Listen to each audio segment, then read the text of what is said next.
this morning. The media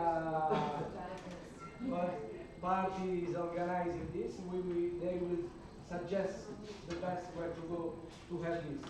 Then here is written ENSE assembly. We like if you want to participate, but yesterday we had also a very large and long board. So if someone wants directly to go to the visit of Tirana, we will inform you. But mainly the general, the ENSE assembly is just to inform about the new about the project, about the new application.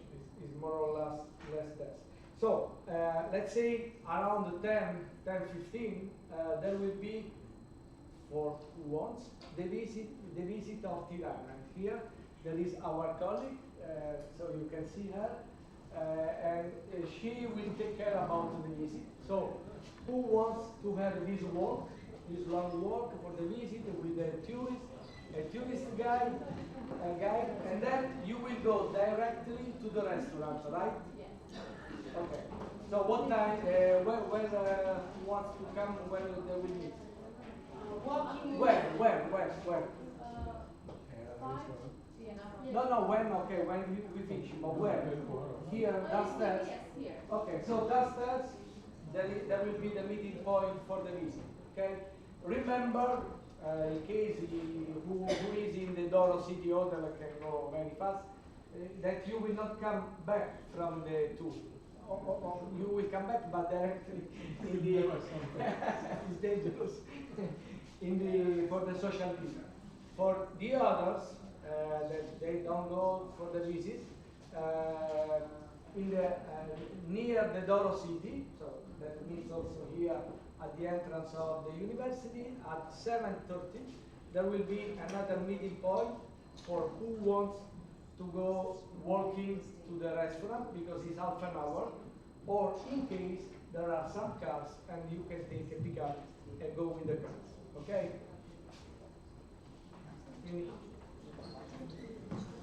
Okay, thank you, Professor. Thank you for joining us again. Together with my colleague Gemma, we will be leading the session on sports education and social inclusion, integration and gender equality.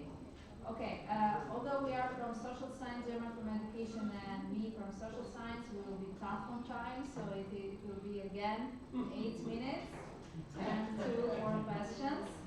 So without further ado, let's begin with the first speakers. Iona, Hoja, and Chiara Pannone will be presenting a wonderful project that the University of Sports has been developing for 3 years, Progetto Felicite.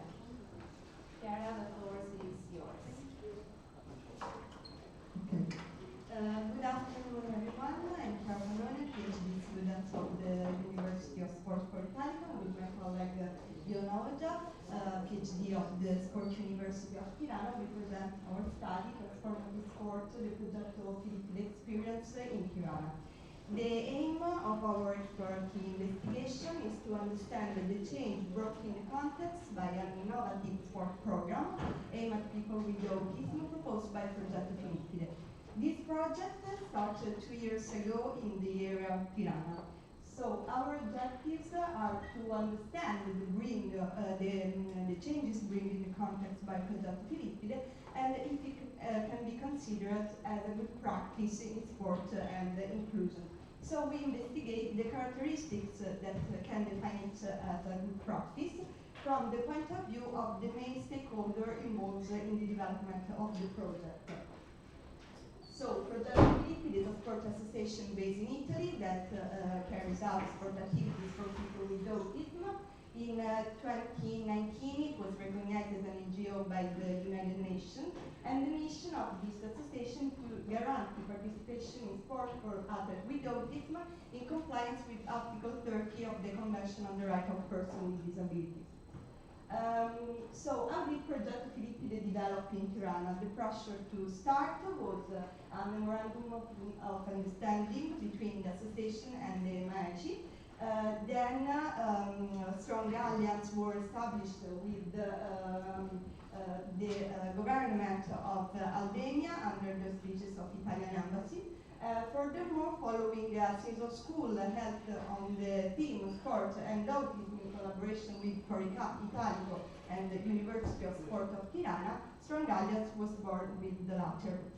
This collaboration gave birth to Progetto Filippide Tirana that involves 10 athletes with autism, age from 14 to 19 years old. The sport activities are long distance running and athletic training, and activities are twice a week at the gym of the University of Sport in Tirana through a one-to-one relationship between the athlete with autism and the structure. In addition of the usual sport activities, other actions were activated. First of all, the international events of Progetto Filippide that take place in Rome on the occasion of the International Day of Autism. This event brings together all the delegation of Progetto Filippide in Italy and in the world. And they culminate with the Run for Autism, a 10-kilometer race integrated where athletes with and without disability can participate together. This experience was replicated in Tirana, in collaboration also with the university, the government, and the embassy, for the second time this year. And this was a relevant event because athletes with autism of Progetto Filippide, but also other athletes with disabilities in the Tirana area can participate together without any discussion with others without disability. These are the activities carried out by Progetto Filippide, and that we investigate through focus group and interviews addressed to the actors involved in the development of the project in order to understand the main changes introduced by Progetto Filippide in the context. I give the floor to my colleague for the results of our study.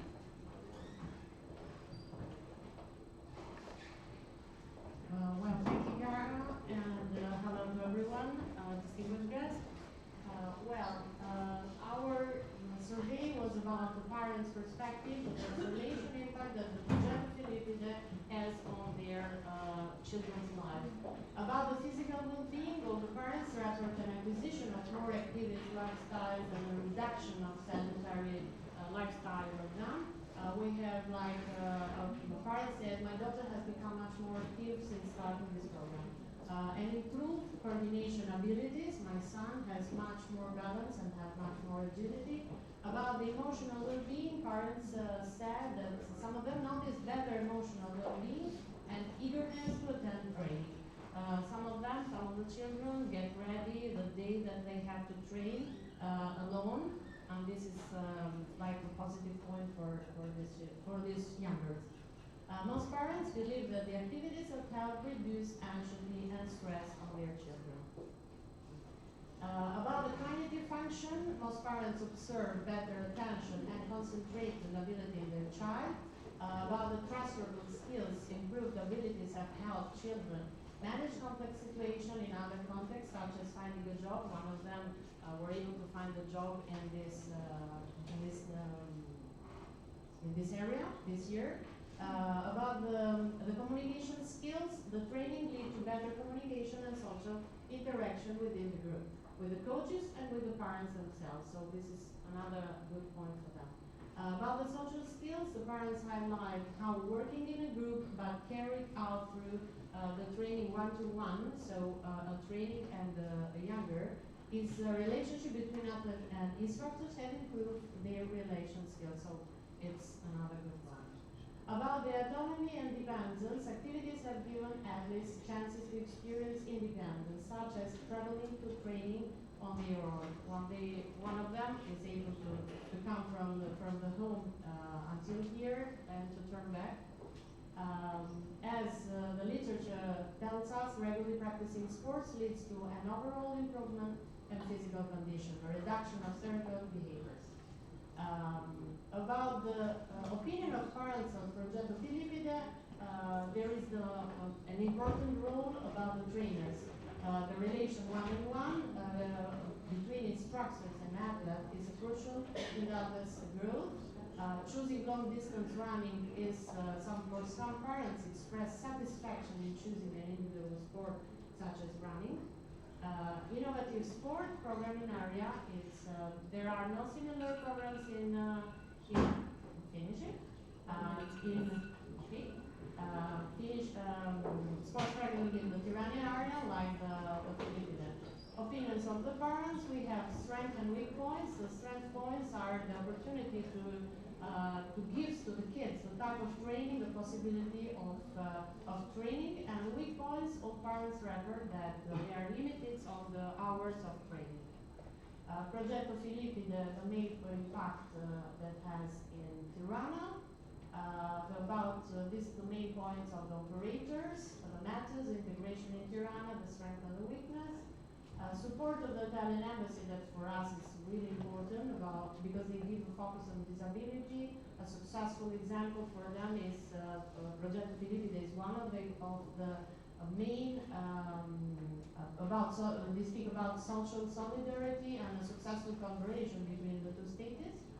And the support of the University of Sports, although it's an important action, future plans of this university are the activation of a master degree in collaboration with Foro Italico and Progetto Filipide to enhance training on sport and autism. The Italian management, and the conclusion, the purpose of this study is to highlight the importance of sport as a tool of collaboration and cooperation between countries. In this specific case, cooperation between Italy and Albania is represented not only by sharing the good practice, like Progetto Filipide, in sport and inclusion, but also by the collaboration in research conducted by the University of Sport of Tirana and the University of Sport of Foro Italico. Thank you.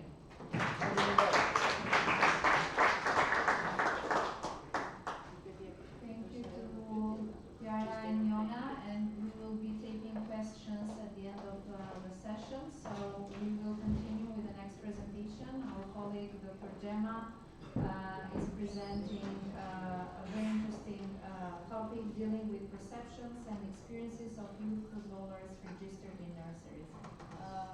Poster presentation, but yeah.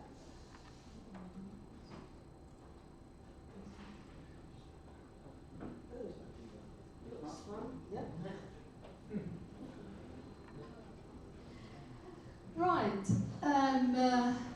So in today's session, I'm going to share briefly with you some work that I have co-supervised in relation to perceptions of youth footballers.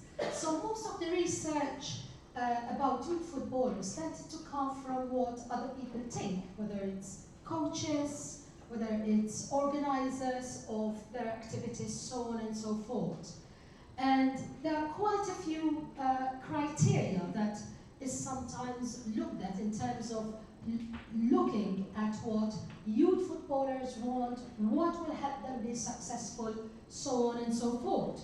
So for example, their awareness of being part of a nursery and their resilience, how to cope with setbacks.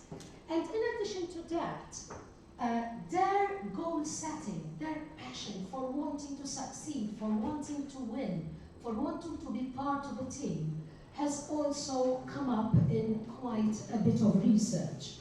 In addition to that, we are aware of at least two key models that are very popular, which are used in youth nurseries and sometimes even in schools. So we're talking about 13 to 15-year-olds for this particular study.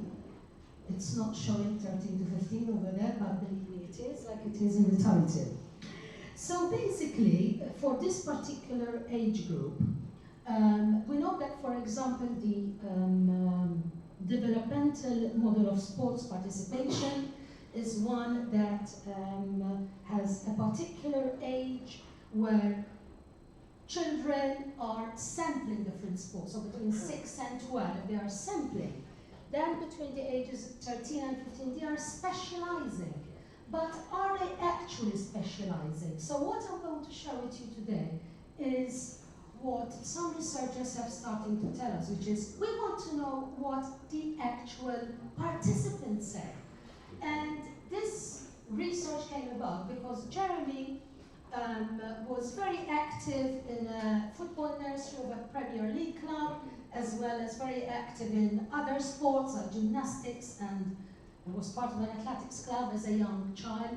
But then he specialized more or less in football, and he played in Premier League and in First Division in Malta, and now he's one of the, he's a qualified PE teacher, and he's also a qualified coach for fitness for the youth section of the football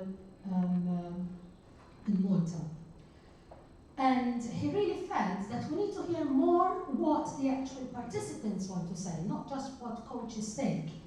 And as part of the dissertation of the undergraduate, they came up with two key research questions. The first one is that during the sessions, what experience do they actually get? You know, you go for your sessions, you go to football festivals, which are actually competitions, you know you're winning or losing against like that team, which we are really trying to beat at the Premier League, if you like, level, and we, like the youngsters, are heroes, or we're actually not as good as the team performance in the news and on the newspaper. And the other key research question was, what are the perceptions and experiences of these participants in relation to their coach and peers? So the methodology, so most of the Premier League clubs have organized football nurseries, and at the time of the study, there were only 2 clubs that had girls' nurseries. So for the purpose of the study, I think it's unfortunate, they only had boys that were invited. So in essence, every Premier League football nursery was sent an email to the head coach, and everyone was invited to volunteer to participate in a focus group. Parents, signatures, and all of that were done as ethics required. And in total, there were 6 focus groups, and the moderators were with the children also. The coaches were not there, so the children could speak freely. Now, from these focus groups that took between 45 minutes to an hour, some of the key issues that came up in relation to the coach in particular was the coach-athlete relationship, and communication was a key issue. Sometimes children, I don't have the verbatim quotes here, but sometimes children felt that their coach was not including them in the game, whether it was an A team or a B team, and there was no explanation given. And what came out from the study is that 13 to 15-year-olds are not really actually able to cope with some of these decisions unless something is explained to them. But more importantly, if the theoretical model of Cotter states that at every stage, children or youths, you know, they need to receive information, whether they need to continue that sport at leisure level, or whether they need to, you know, move to another sport, or whether they actually can continue to the other level of competition. That seems to be missing. So that's something that clearly came up from this communication and coach-athlete relationship. I'm going to jump straight to the findings.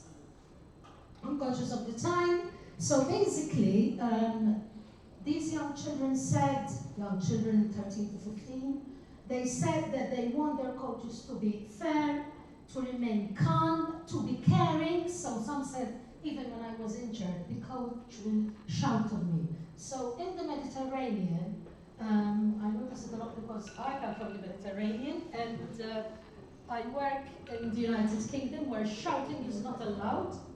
And we use it to assert, if you like, ourselves, etc. But quite a lot of children really affects their self-esteem, so on and so forth. And the coaching style, whether the coach involved participants in the decisions, or whether it was more like, let's practice this, we will be really good at it. It impacted the self-esteem and the resilience and the mental well-being, as well as the motivation of the participants. We also know that all the participants did not find it important to win all the time. And this is quite interesting, because if you are at specializing level, you need to want to win. So that culture is something that perhaps needs further investigation. I'm not suggesting that we need to do personality tests to see whether these participants are goal-orientated, ego-orientated, etc., which potentially can predict more whether these will be successful or not. But that's an interesting one. Very few, more or less, said, yes, I want to win. Most want to rather play and have fun, rather than be left on the bench. And that was irrespective of whether they were the A team or the P team. And another thing that came out, with regards to peers, some felt bullied, and they felt that the coach should do something about it. So in teaching, for example, if bullying happened in physical education, in the school team, in extracurricular activities, children would be more or less protected. There's a process in place for bullies to be kind of educated. And it doesn't seem to be the case in the football nursery setting, according to the findings of this study. And another thing is the subgroups. So these little cliques that you have, especially if it's the A team and the B team, children, what these studies showed, they felt that there should be more activities for everyone to be integrated and enjoy activities together. Thank you.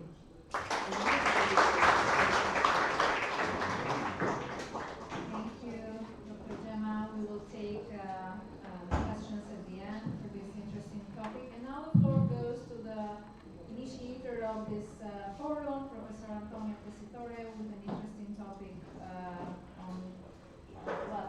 Let's see. They don't see my difficulty anymore.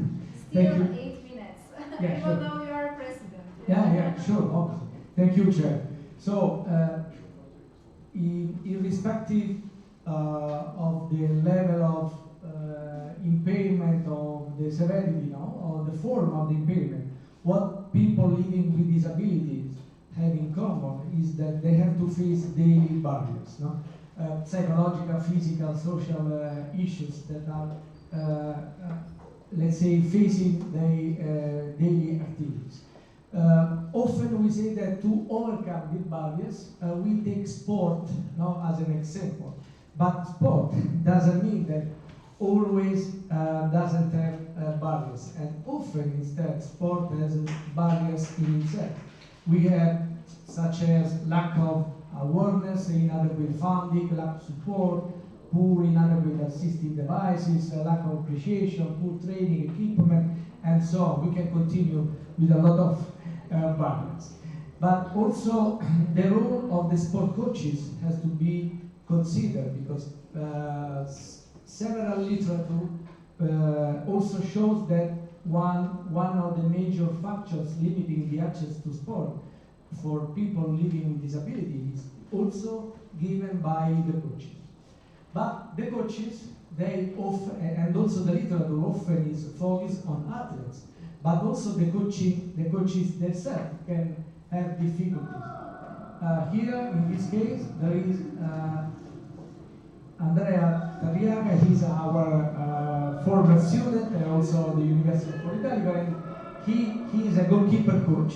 So you can see now that to train every day, he needs an assistant. So we can have a long list of necessity or needs that the coaches with disability they need. And then let's move to on the deaf. We know that also in this case the individuals are mostly with deaf or hard hearing are often surrounded by people that are hearing. So they don't have the sufficient culture to accept and to help these individuals. And also in this case, the research regarding the communication, the communication between athletes and the coaches is lacking. So there are some studies showing how a deaf coach has to communicate with deaf kids, but not on the contrary. So what I'm showing you very quickly is a pilot study that is part of a bigger project. I will come at the end. And in this pilot study, we were monitoring for almost 1 year, all the academy period, 12 academy football players. Here they are 6 because they were divided. They were all hearing kids coached by a deaf coach. So, and 8 years old. At the end of this period, just to cut all what they were doing, we also were asking with a questionnaire adopt, just simple, yes, not, no, not sure, because obviously the kids at 8 years old cannot do more than this. We were asking 21 questions. I don't know why you don't see, okay, but in yellow, but so you see that these are the questions, but we will come with some of the questions. You will see the questions during the results. So, for instance, we were asking to these kids, no? But before meeting Mr. Andrea, that is the name of this coach, have you ever known a deaf person? You can see how most of them, no? Let's say 8 out of 10, they never met a person with a deaf person. And also, since you knew Mr. Andrea, you would like to meet more deaf persons. So after this period being coached by a deaf coach, they obviously deaf coach that he started he learned after how to talk, and also his language is not perfect. Obviously, he has some limits also when he communicates. But at the end, the kids, they were answering that 7 out of 10 they were happy to meet more deaf person because they had no idea, but the feeling that they had was very positive. When they introduced, we were asking when is the club, the manager, they introduced you to Mr. Andrea, saying he was deaf. Were you surprised? Obviously, at the beginning, most of here there are not a percentage, but 9 out of 10 of them were obviously surprised because they couldn't imagine that that coach could teach them. And then, before meeting Mr. Andrea, have you ever thought that a deaf person could be a coach for hearing children? And then you can see how also they were answering 7 out of 10 they didn't. And then, in your opinion, was it easy for Mr. Andrea to explain in the exercise to hearing children? And also here, the answer of the kids were no. They felt that was not easy for him, but he succeeded.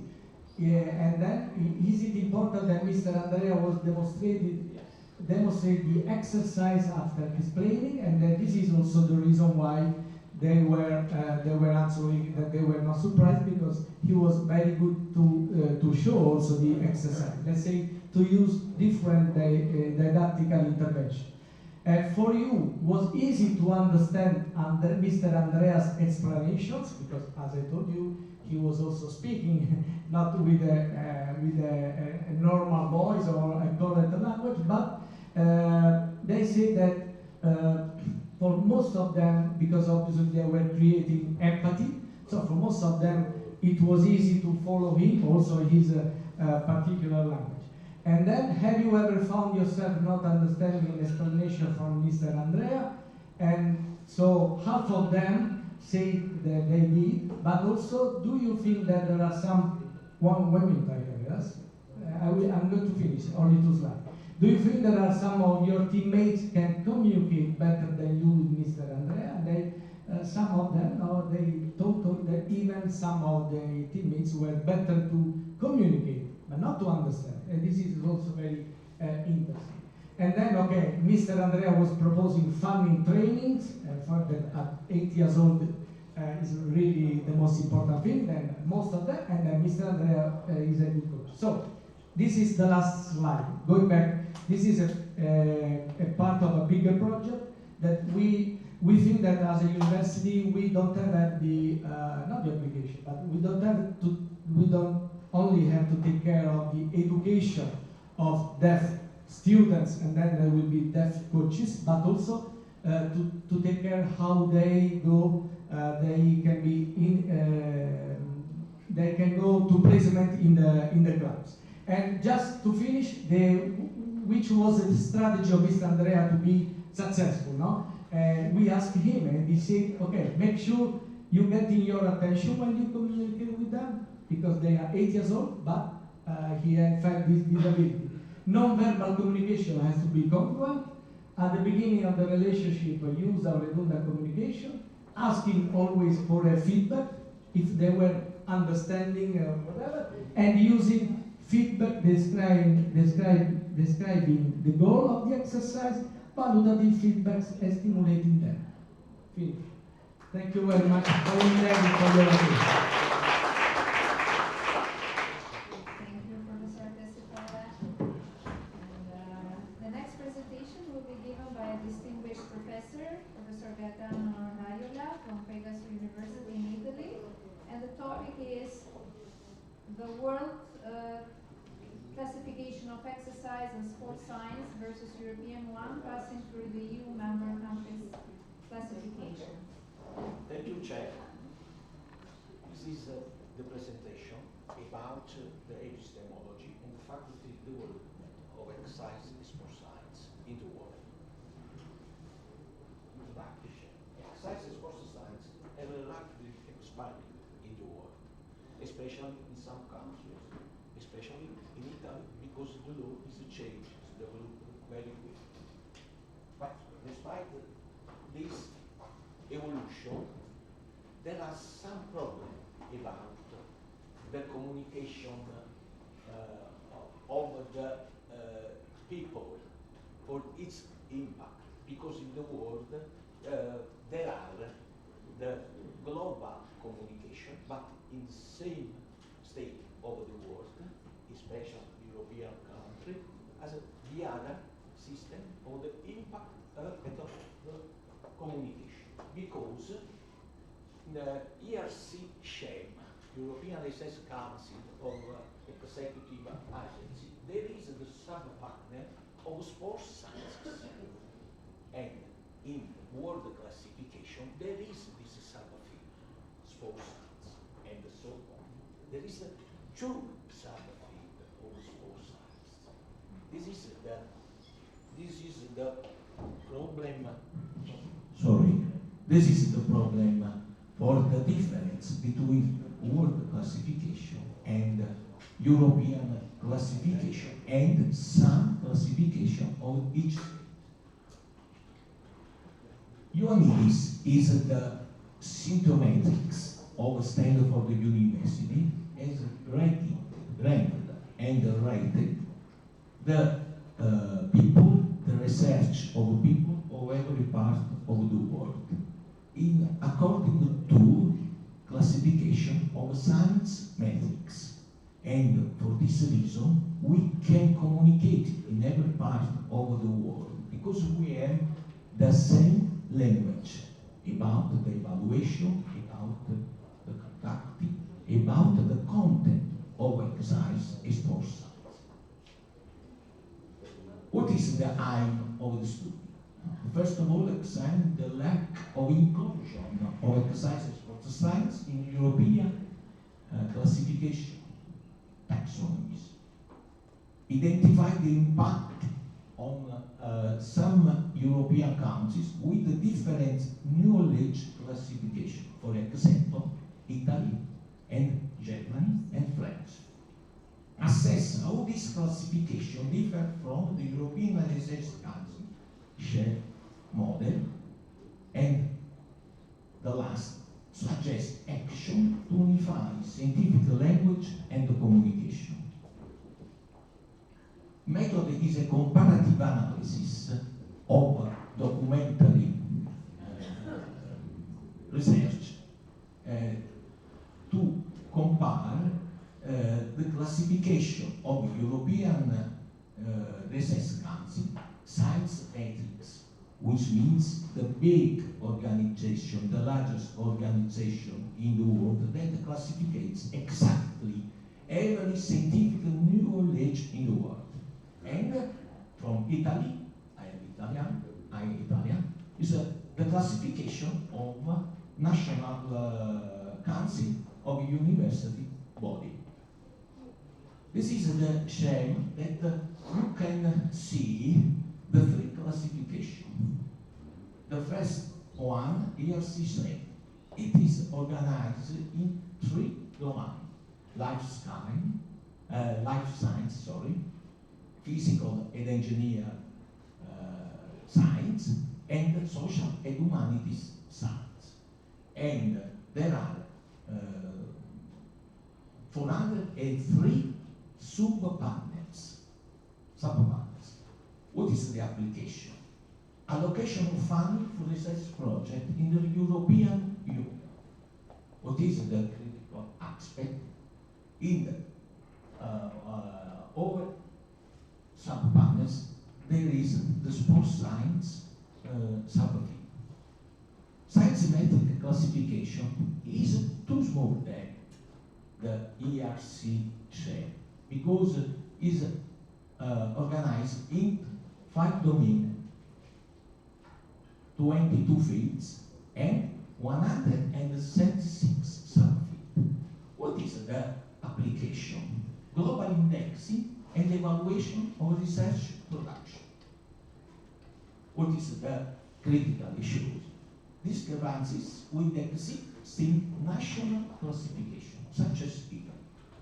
Italy, organized in 14 scientific disciplines area, and is organized at the sub-level 119 group of academic scientific discipline and 366 academic scientific discipline is very too large than the science metrics. What is the application? Evaluation of research and didactics at the national level for the independent agency. What is the critical issue? Lack of flexibility and the consistency with international regulation. This scheme demonstrates that the full incommunicability between such countries, Italy, and the European Union, because as ERC share model, and so between Italy and the international world classification of scientific knowledge. Classification of science metrics in the 17th public release show that sports science has 2 subfields. The amount of subfield is just 176, and the sports science has 2 subfields in economics and business area, and in health science, in field of clinical medicine and sports science. The number 66 and 122. Despite its too small science metrics, sports science is inside in 2 subfields. This is the paradox. Then the ERC model. Further discussion. The European system of the classification of the experts, of the professional profile in sports science is very different among our states in the European Union. And in Italy, there is a further distinguishing aspect because we have two professional profiles, sport worker and kinesiologist. Sport worker is the coach, the trainer, formed by the federation, by the National Olympic Committee, and the kinesiologist is formed by the university, by us. Everyone worked on the kinesiologist and became teacher of physical education and also manager of sport. This situation is the same in other countries of the European Union. Altogether, misunderstanding about the international classification, the European classification, and this homogeneous classification of professional profile is very complicated to speak for the same language in the European Union. In conclusion, this scenario is very complex and for some strength is very complicated to solve. And we don't know the reason, the absence of sports science in ERC model. Because the executive agency of the European Research Council, which means the Minister of Research of the European Union, didn't give an explanation because sports science is not in the list of the subjects. We need the coordination in the European level to request the European Union Executive Agency of European Research Council to form one list of the subfield in the same of the science metrics, because we have to spend correctly the funding of the European Union, because we use the sub-partners of the ERC. There is no sports science, but is a curriculum study, education, health, and psychological and sociological aspect.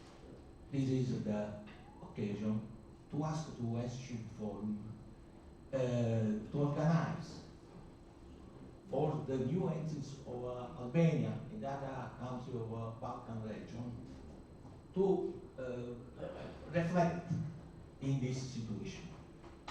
And we met in the international situation. Thank you.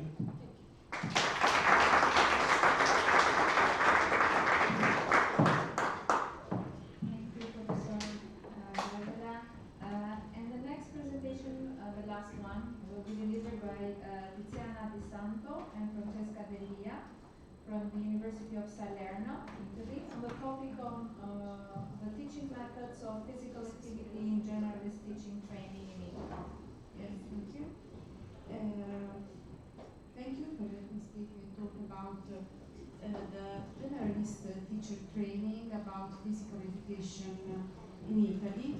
And in our country, recently has been applied a reform that made mandatory the teaching of physical education by specialist teachers that are graduate, master graduate in physical exercise and sports sciences. And there is the view of progressively extend this specialist teaching also to first, second and third grade. But currently physical education is taught by generalist teachers that are qualified to teach all primary school subjects.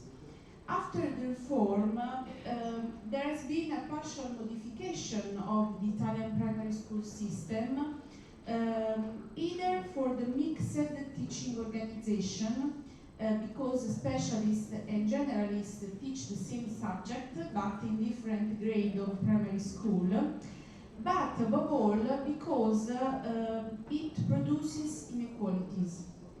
as in 4th and 5th grade, physical education is a specialist, but in 1st, 2nd, and 3rd grade is generalist. Some critical issues and problems related to these inequalities have already been analyzed in previous studies, and the most interesting data that emerged was that both in service generalist teacher and student in primary education sciences that are future generalist teacher don't consider their training to be adequate to teach physical education. Even though they are trained on this topic because there is a mandatory class on teaching methods of physical education in generalist teacher training in Italy. So we decided to analyze the primary education sciences training part on physical education. The aim was to outline the Italian university training of generalist teacher about teaching methods of physical activity, and to highlight the coherence and the congruence of these classes. And this overall framework aimed to promote a comparison with the training model of European countries and extra-European countries to compare the different training approaches to physical education by generalist teacher. A comparative documentary approach was adopted, and consulting the Italian database of university training, Universitali, the syllabus of 31 physical education and sport academic discipline that we call MEDF classes in primary education sciences degree course were analyzed, and to underline the congruence of the contents and related specific learning objective of the classes, comparing them with the Italian regulatory framework on the training of primary school teachers, and with the current expectation in physical education, also in terms of health and well-being connected to physical exercise. So it emerges that on a quantitative level, in all Italian university, there is the same number of credits, ACTS, reserved to classes and workshops on teaching methods of physical education, but the number of credits is very, very low. And on a qualitative level, there are heterogeneous training objectives and contents, and the training on physical education teaching methods is not very effective, especially in workshop activities, which in many cases have no practical connotation and are theoretical, and this is a methodological contradiction, a theoretical workshop on physical education. So, furthermore, contents and learning objectives are not always in agreement with the objectives set at the national level by national guideline for primary school, and the need to promote physical activity for health and well-being of children from an educational point of view. In some cases, there are technical and physiological focuses that are not consistent with the didactic, educational, methodological direction that MEDF classes and workshops must take in the training of teachers, even generalists. So, it emerges that generalist teacher training in Italy about physical education is not consistent, neither coherent. So, there is the need to develop the MEDF syllabus in a manner that is consistent with the objectives of specific degree courses for teacher training, and leading to learning that is useful to teach effectively physical education, to reach physical literacy of students. So future direction can be to enlarge the training on workshop to promote practical experience during teacher training, and to invite government to choose one-way approach in teaching physical education to reduce inequalities. Thank you for your attention.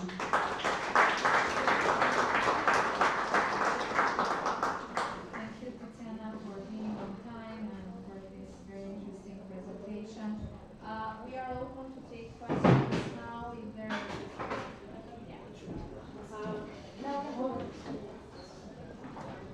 Another question to Professor Raiola. It's a hope to all of us. In the years, every time I was in a European situation where the Commission and others were, I was always stressing the point that sports and physical activity is not in the ERC. And so we cannot have access to major finance like Horizon and so on. And one commissioner told me that he would put exercise, and actually exercise is, in life sciences, exercise physiology and nutrition. And it's life science 4-7. Now, my background is exercise physiology. Shall I be happy? No, because it's not sport, it's not movement science. Now, one thing. For the first time this year, all our network, ENSE, has signed a letter wrote by ENSE to have the new commissioner reintroducing sport in the title of the chapter EASEA DG Youth and Sport, and all of us succeeded in having sport reintroduced in the title. Now, if we keep on having this kind of cooperation, we will try to push the ERC panel to include sport and exercise and physical activity in the chapters, in the codes. Sorry, can you get to the question, please? The question is, are you ready, ENSE, to cooperate on this concerted request? Yes? Yeah, we can put it to the board. I suppose we can put it to the board. Okay, thank you a lot. Any other questions for any other presenters for today?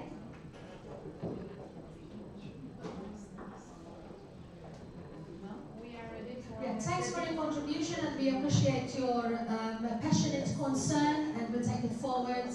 And we'll try to keep everyone on time, so I think we can move to the next session. Thank you. Oh, certificates and photos.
Please.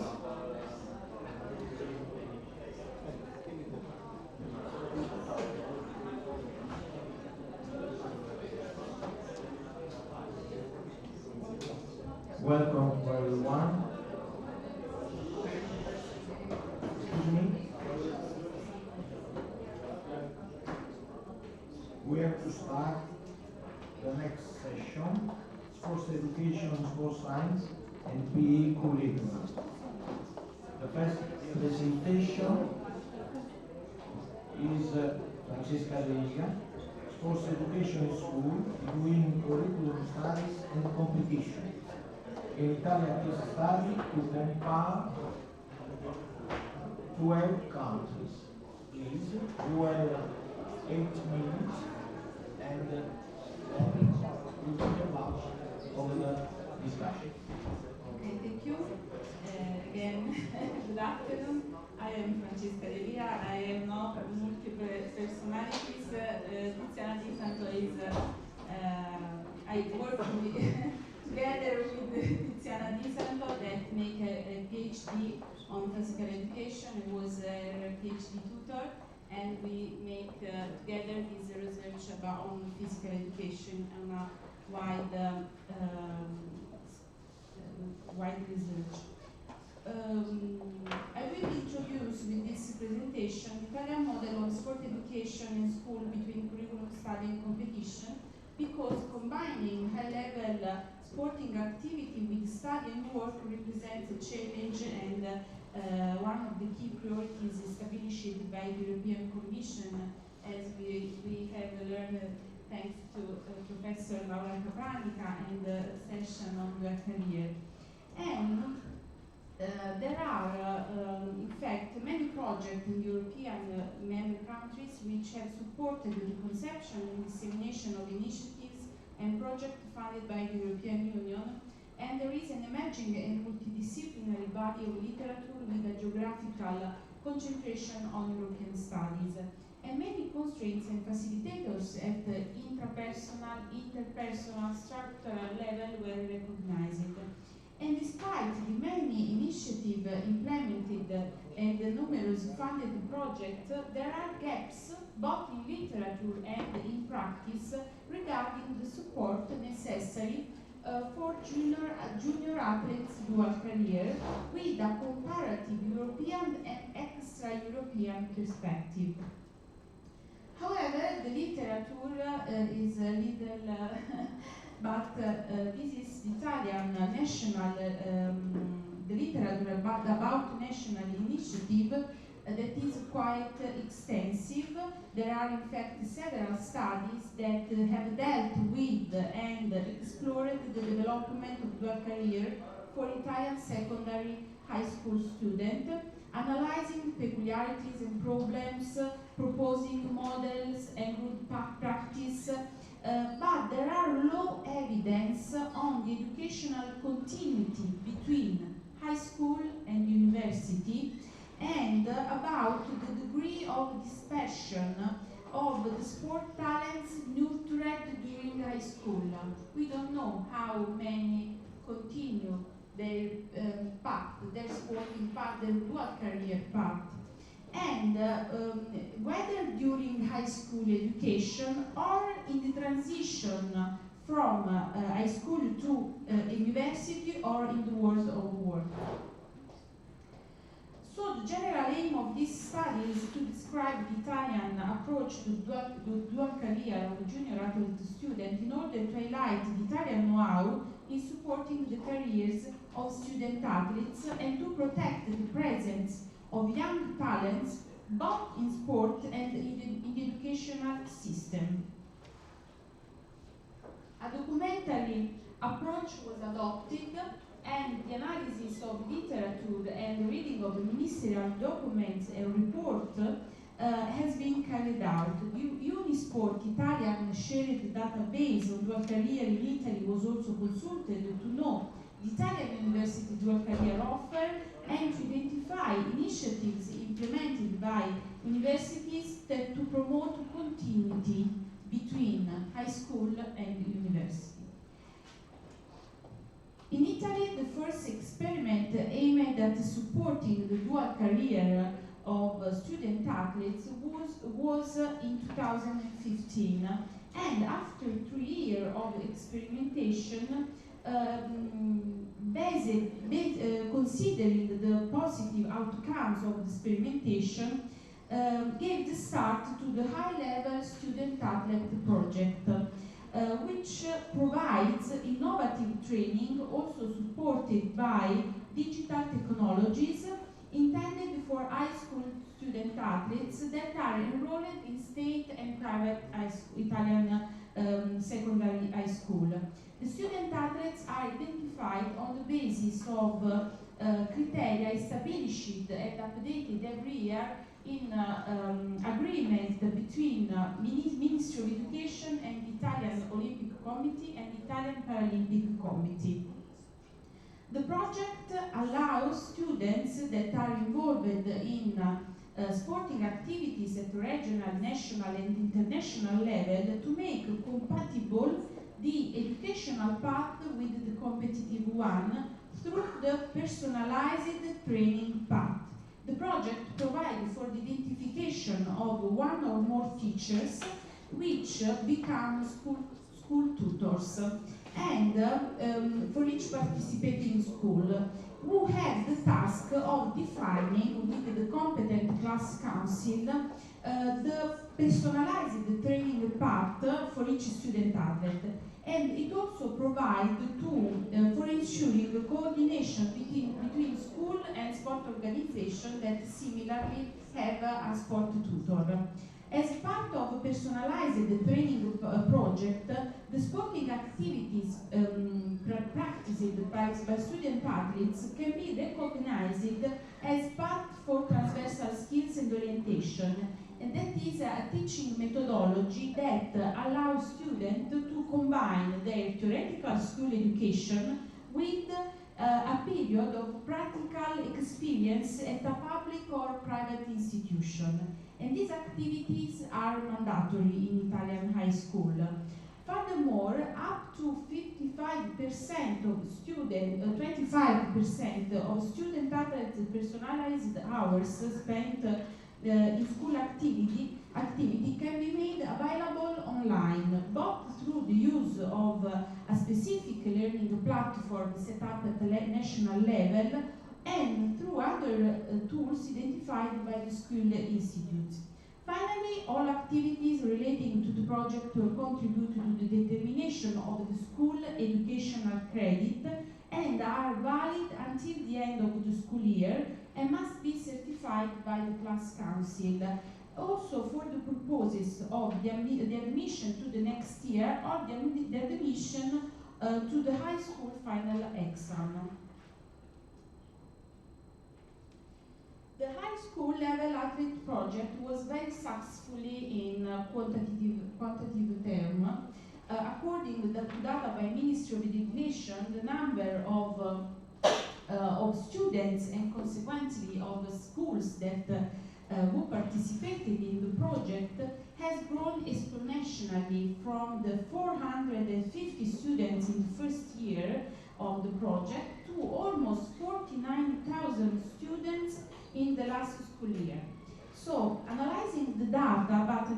the data disaggregated by grade attended by student athlete, we can note that starting from the first year, there is an increasing trend that reach its maximum during the third year. Then we observe that there is a decrease, decreases significantly in fourth and fifth year. So we already observe a dropout on or about the project by student athletes during high school. Probably the greater commitment to preparing for the final exam at the end of the fifth year contributes to this phenomenon. Regarding the transition to university, according to the sport database, 49 Italian universities provide specific dual career programs, and we can see the benefits that are offered. But we note that none of the university recognize the high school student athlete project. Not yet, because the ministry recommendation to recognize the school part is quite recent, 2002, 2 years ago. So, in conclusion, it emerges the need to activate a national school-university network, for example, in the orientation activities, which can guarantee the implementation of a national guideline for the encouragement and support of the dual career of high-level student athletes who enter university careers, that recommend to recognize the path completed in high school as an element of reward capable of encouraging the continuation of the dual career at university, generating a virtuous cycle that leads to raising the level of education and the instruction of athletes, thus also expanding the opportunities for the professional future after the conclusion of their sporting career. Thank you for your attention. Thank you for the personal suggestion at the end of the session. For the next presentation, it's my pleasure to invite on stage our colleague of University of Georgia, Professor Nicola Trota.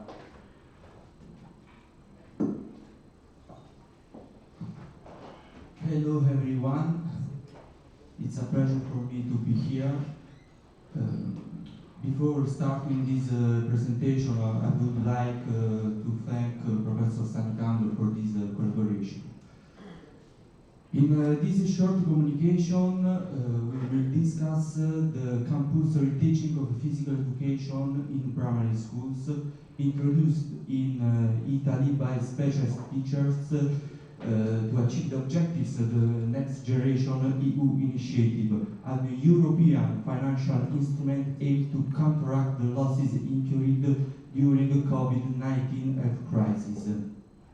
The 2021 sports reform recognized three specialized figures that can achieve through three master's degree courses.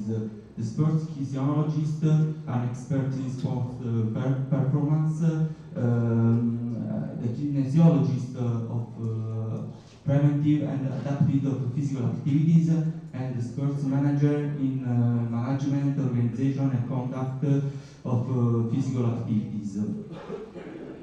In addition, in Italian primary school, there isn't only specialist teachers, but also generous ones, unqualified individuals assigned for the first, second, and the third degree, and they teach also other subjects like Italian language, maths, geography, etc.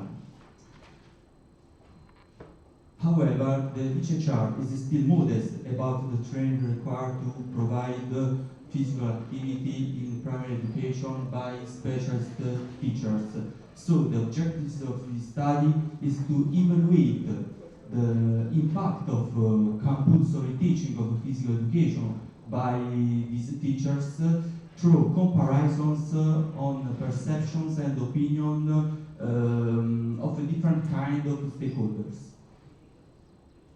Adopting a qualitative and quantitative analysis to capture the perceptions and opinions, a cross-sectional study was conducted, including 338 participants, divided into 4 groups: sports tutors, school principals, generalist teachers, and students in primary education, called SPE. The perception and opinions were collected through a common question drawn from questionnaires as shown in the table. Instead, T-square analysis and the Kramer's book were used for statistical analysis. The results highlighted that many generalist teachers and some SPE underestimated the content levels of specialist teachers.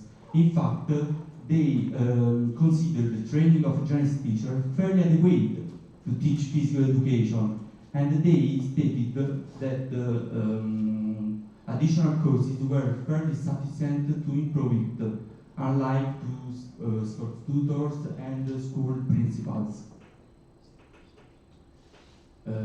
Instead, the training of specialist teachers is considered by principals and sports tutors highly adequate.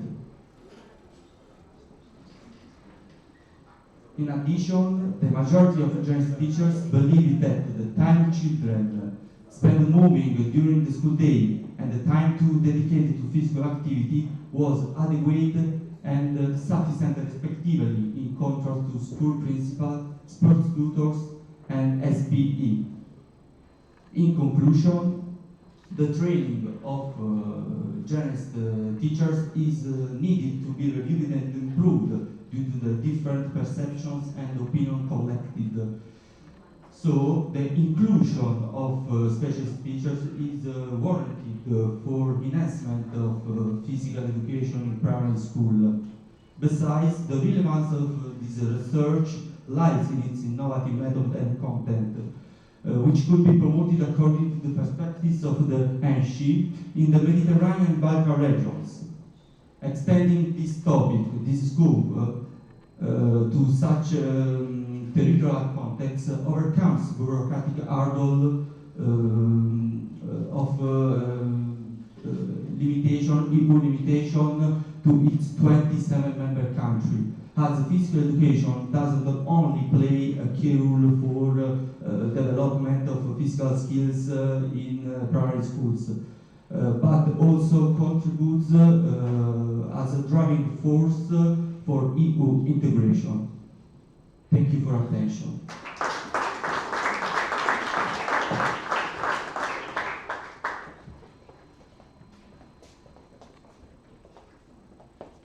Question after finish.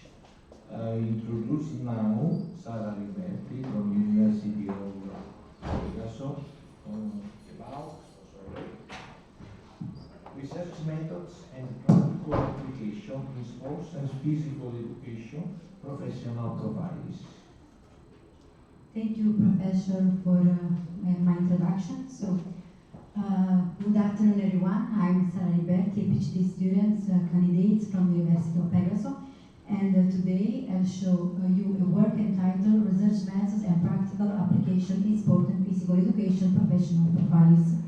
So, in recent years, the exercise and sport science field has undergone significant evolution, marked by the introduction of different professional roles, such as the sports kinesiologist and the sports worker. On one end, we have the sports kinesiologist, that is a master's or a bachelor's graduate in sports science. In one of the 3 addresses, we have the sports manager, the sports kinesiologist, and the clinical kinesiologist. On the other hand, we have the sports worker that came from a training from sports federation. Defining these two professions is essential to ensure quality standards and appropriate regulation to avoid duplicating role.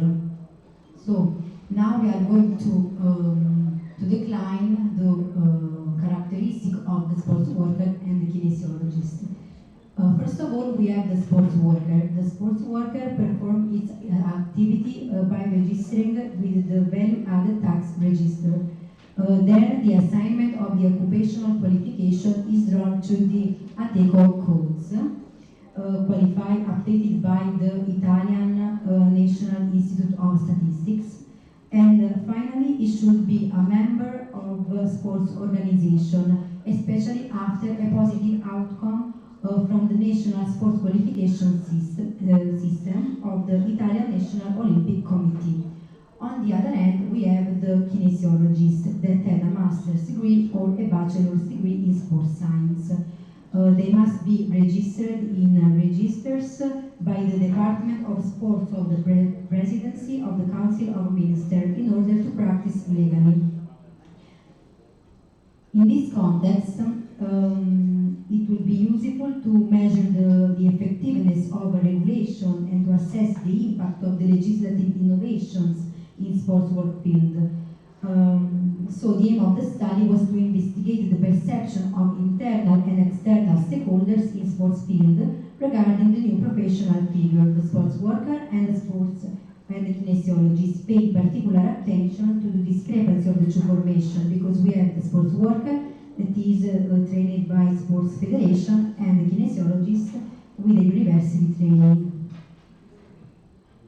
So, this qualitative experimental research involves 73 internal stakeholders that are operators active within facilities such as gyms and sports centers that are recruited through convenience sampling. A questionnaire composed of 12 items was prepared with Google Form and administered to participants via mail. The items of the questionnaire were this one. We have three sections. The first aim to analyze demographic characteristics and personal experience of the participant. Then the perception of the adequacy of their training to perform the different tasks of kinesiologists, and also future perspective. Data were analyzed using SPSS. First of all, we conducted a descriptive statistics to summarize our data, and then Fisher-Excel test to analyze the relationship between our variables, of which the strength of the association through the Kremers V. Then we move to the results. First of all, we have decided to describe our sample. We have that most of participants were male with an average age of 30 years old. The educational backgrounds vary with the 38% of participants that hold a master's degree in sports science and technique, another 38% with a master's degree in preventive and adaptive physical activity, and the other half only a qualification from sports federation, so the sample is equally distributed. Then we have that most of these active operators are responsible for personal trainer activities and also other tasks. Regarding the intention to obtain a new degree, we have that half of respondents are interested to obtain another master's degree in sports science. Regarding the differences between kinesiologists, we have that 43% are moderately confident regarding this legislative disposition, but finally they are aware of the difference between these two kind of kinesiologists. In fact, we have the sports kinesiologist, that is a person who was qualified for personal activities and conditioning, while the clinical kinesiologist for preventive and adaptive physical activities. Finally, we have that 60% of participants are confident in designing programs for all age groups.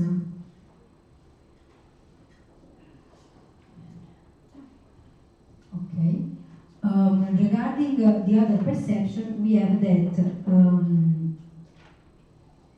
49% are moderately confident in designing and conducting physical activity programs for individuals with different conditions, and also another 49% to promote activities for individual sport up to the highest competitive levels, while for sports teams the percentage is less.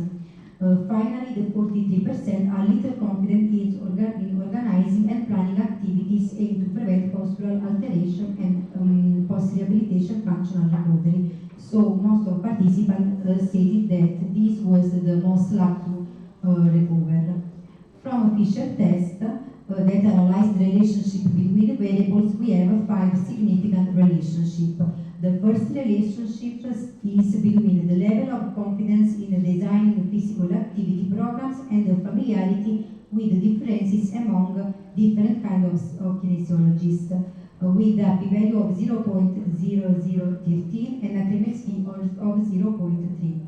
This suggests that greater confidence in individuals who are more familiar with the distinction between different kinds of kinesiologists, that means that they know the law, tend to have greater confidence in designing physical activity program. The second relationship indicates that greater familiarity with the roles of kinesiologists is associated with an increased confidence in plan and organized preventive and recovery activities. Then we have the third relationship that establishes that those who feel more confident in designing programs for all ages tend to feel more confident in designing training for high-level individual sports. And finally, another relationship shows that those who feel more confident in designing programs for all ages also tend to be more confident in designing programs to address the specific needs of individuals with people in different conditions. The last relationship stated that people involved in personal training tend also to be more confident in organizing activities aimed to prevent postural alteration and post-rehabilitation functional recovery.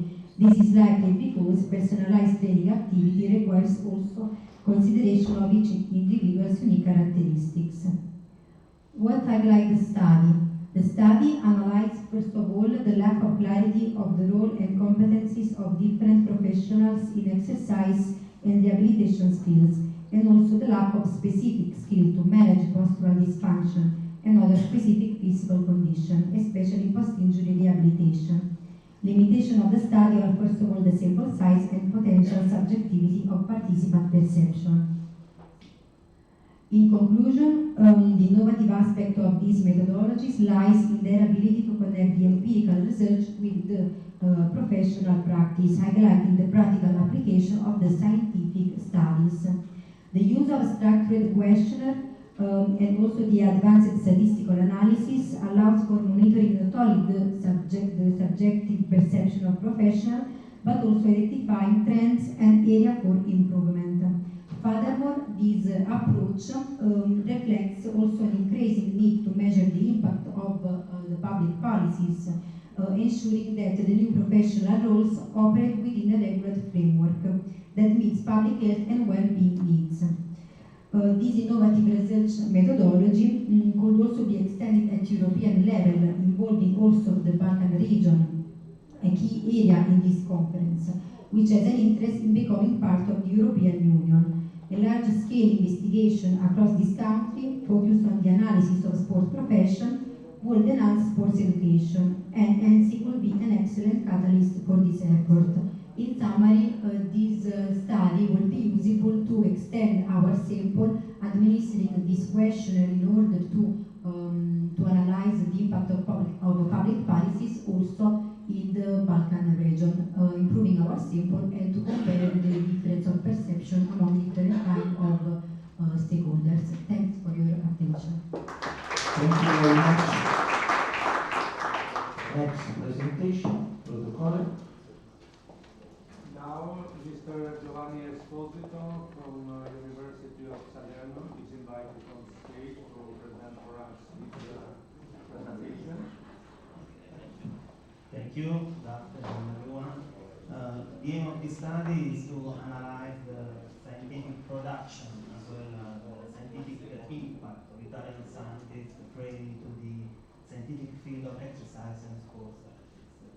In recent years, in Italy, this field of study show a significant improvement, also related to the discovery of new innovative research methodology, such as that related to the research impact.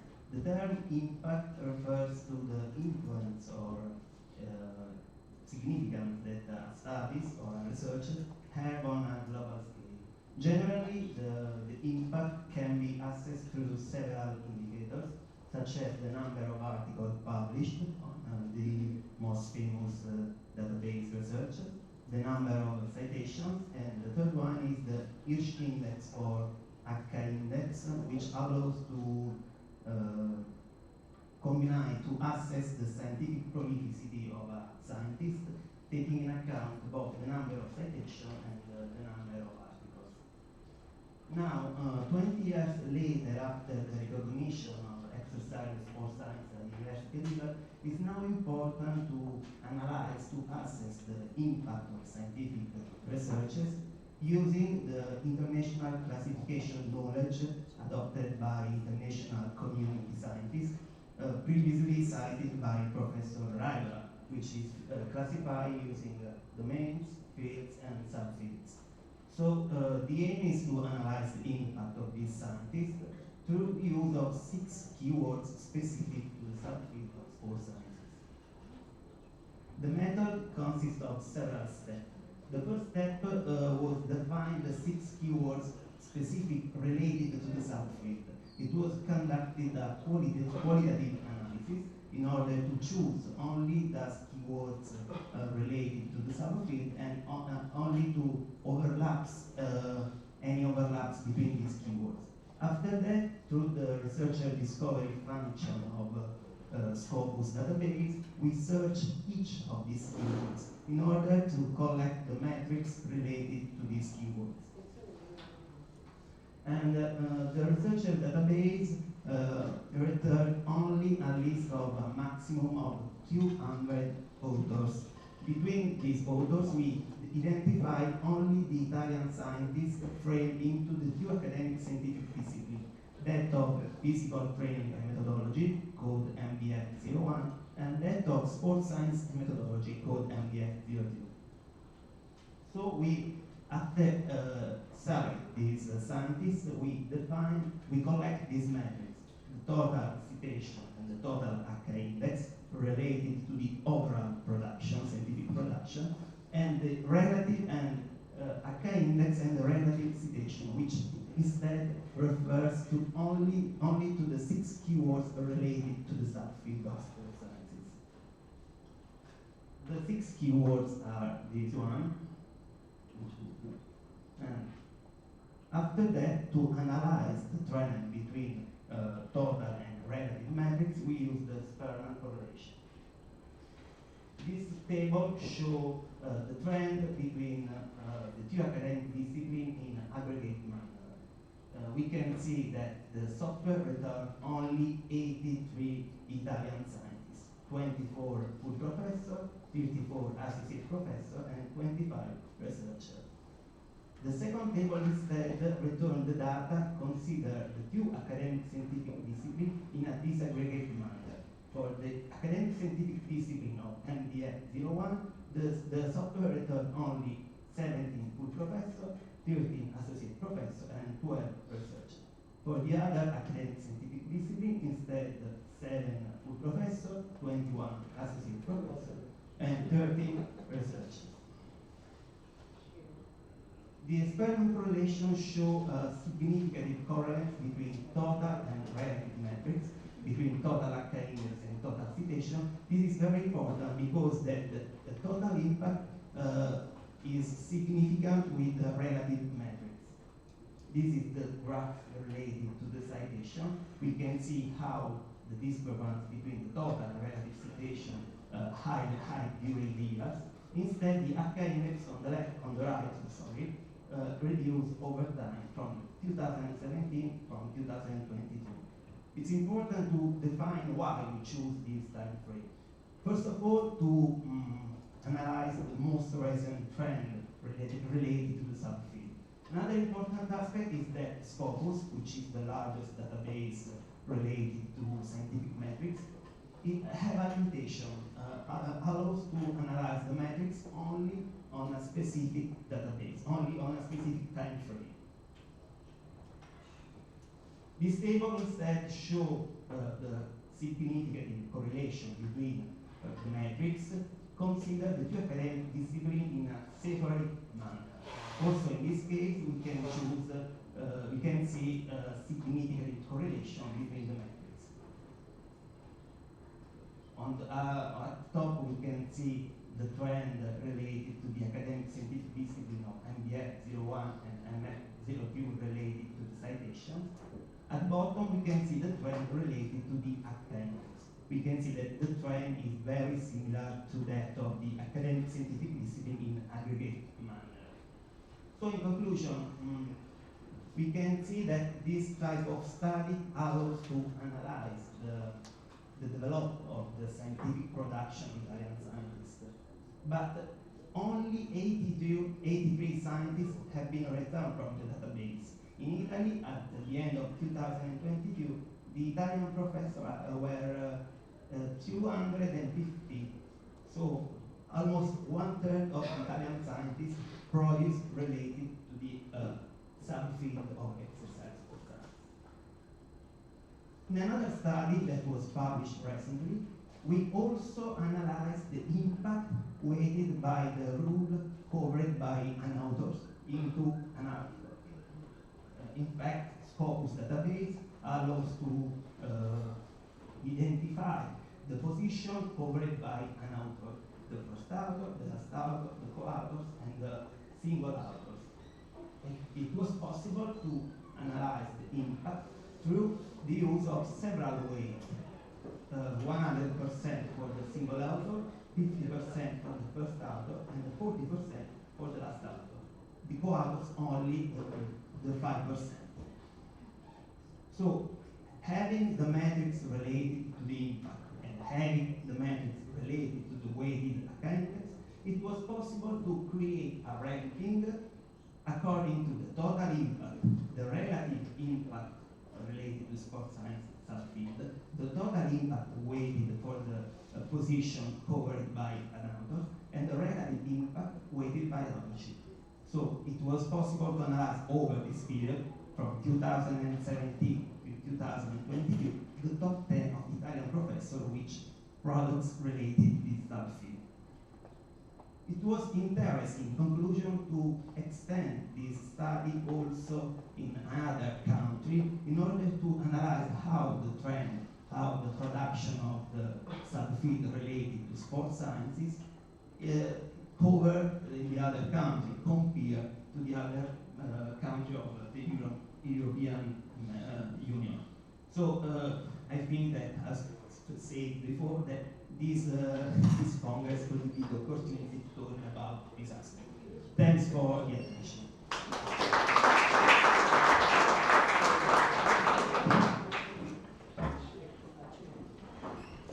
Thank you. The last. Sorry. The last presentation is Pepini and Misha from University of Skoda, sorry for my pronunciation, Albania. The title is The Influence of Parents for Fostering the Children in Extra-School Mobility Activities and the Importance of Improving These Skills. Hello everyone, my name is Ariel, and it's all my pleasure that I am in this conference. Thank you the board of the organization. Now I want to speak and talk about the topic that is the influence of parents of fostering children in extra program mobility activities and the importance of improving these skills. Now, moving and sports activity are a very important element of multifunctional development in children in sensory terms. Organized extra school programs help children grow and develop, giving them a sense of achievement. As they increase dynamic mobility activities, help them build skills of teamwork, problem solving, leadership, knowing and visual themselves, communicate, etc. There are studies that prove that parents' participation in sports or recreational activities or any activities significantly affect the increase for their children to participate in their organized activity. The methodology, the number of subjects that included in this study was 265. Of the 5 schools of Skodra city attended randomly selected. Parents of children aged 10 to 9 asked 3 essential questions. That is enough to answer many questions. The response asked the question is, the first question, how many children did sports activity in different disciplines, extra school programs? The second question, how many studies who do physical activity extra program schools in different disciplines have one or both parents who have done sports before? And the third question, how many of the students who do not sports activity extra school programs in different disciplines have one or both parents who have done physical activity or sports in the past? The results, from the results received, we have given data which are worrying about the participation level of children with sports activity extra program schools compared to other study where the number of participation in organized sports activity was about 51%. In this graph, we have a total of number that is that children have do activity after school is 90 children, and 165 is children that don't have or don't doing sports activity after schools. The randomly data realized the number of parents who have done sports at least one of both parents, where we have 98 parents that have, and 76 who have never done so. As 31% of response did mobility and sports activity organized outside the curriculum. 69% did not. 25.1% of the children who were physically activity comes from parents who have previously been engaged in sports, and 74.9% have children who do not any lawful activities or sports outside the teaching process, with parents who have not exercised sports. We have a 6% increase in parents' engagement, their children to engage in organized activity extra program schools. As the conclusions, first of all, the level of sports and physical activity extra school programs that children of this age group, second is age group have. Secondly, parents' lack of engagement for their children to proceed particular sports. we need to work harder with parents' awareness to encourage children to exercise in different sports disciplines or physical activity that even by forcing them to exercise at least 3 times a week, we indirectly conclude that parents are more focused in their children spending time learning or playing video games. They forget their sports activity significantly increase in conjunctibility by making the children more focused and efficient in short time with this or her schoolwork and increasing performance in school. Thank you for your attention.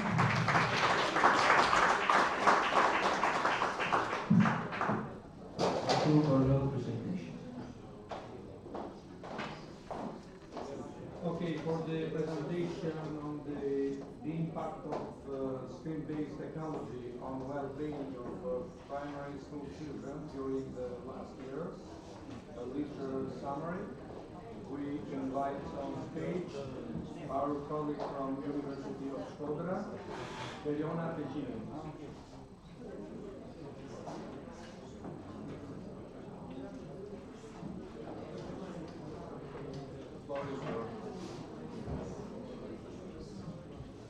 Hello everyone.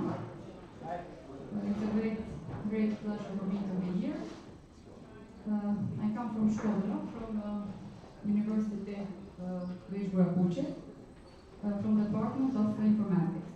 The topic that I have chosen is related with the review literature, in fact, and it's about the impact that has screen-based technology on well-being of primary school children during the last 10 years. Let's say some words about the introduction.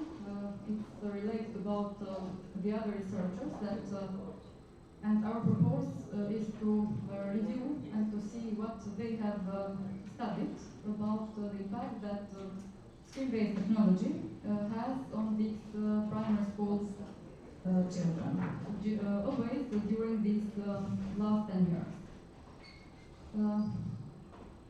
All of us know that the usage of screen-based technology, in fact, affects them. But how are they affected by this usage? Let us see in this study. 3 important groups in this moment are the increasement of development, their well-being, and their academic progress if they use this screen-based technology. In fact, it is not always well-being, but it is with some problematics that we will see together.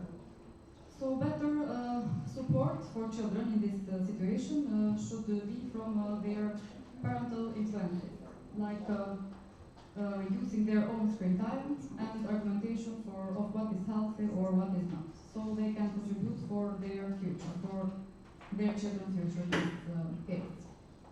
Methodology is about database that we have used, that is PubMed, Google Scholar, Web of Science, Science Direct, and kind of these, and about phrases that we have used, like a combination of these words, that is impact of screen-based technology, 6 to 10 years old children well-being, effects during the last 10 years, positive and negative effects on children's wellness, impact around the world, and these combinations.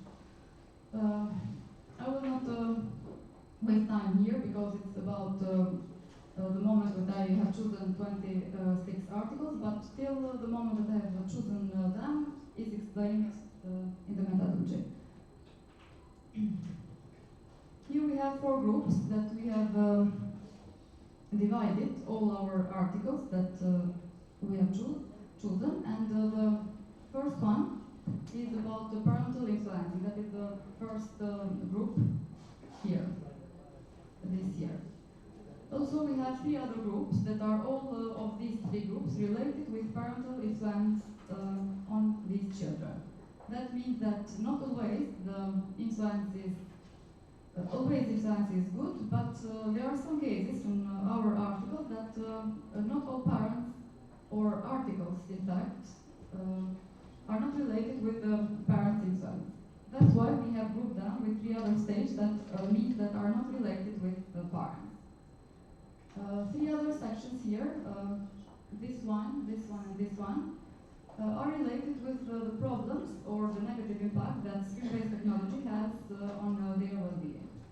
The first negative impact, let's say, is related with disorders, diseases, medical problems, all of these used with a high time of screen usage that is equal with the sedentary lifestyle in this case. The second group is related with poor sleep quality, with negative feelings and sad well-being, because of the high amount of time spent on screen-based activities. And the third one is related to benefits on well-being of the new hybrid reality of screen use. Now we see the moment where we can say that screen-based technology is used for the positive impact in this moment. Let's see now how is divided this in percentage and in columns. And let's say some conclusions in the end related with the impact on these children. Here we have negative impacts of screen-based technology on children's well-being. And like 5 important impacts, I have listed these impacts that are related with number of disorders, diseases and health problems such as obesity, type 2 of diabetes, cardiovascular problems. The second one is related with muscle and skeletal problems as a result of bad posture while using technological equipment or pain in the neck. That is called, with other words, neck syndrome, or back and shoulder pains that are all related with the high usage of screen-based technology on children. The third section is related with vision problems, mental health disorders, and concentration problems.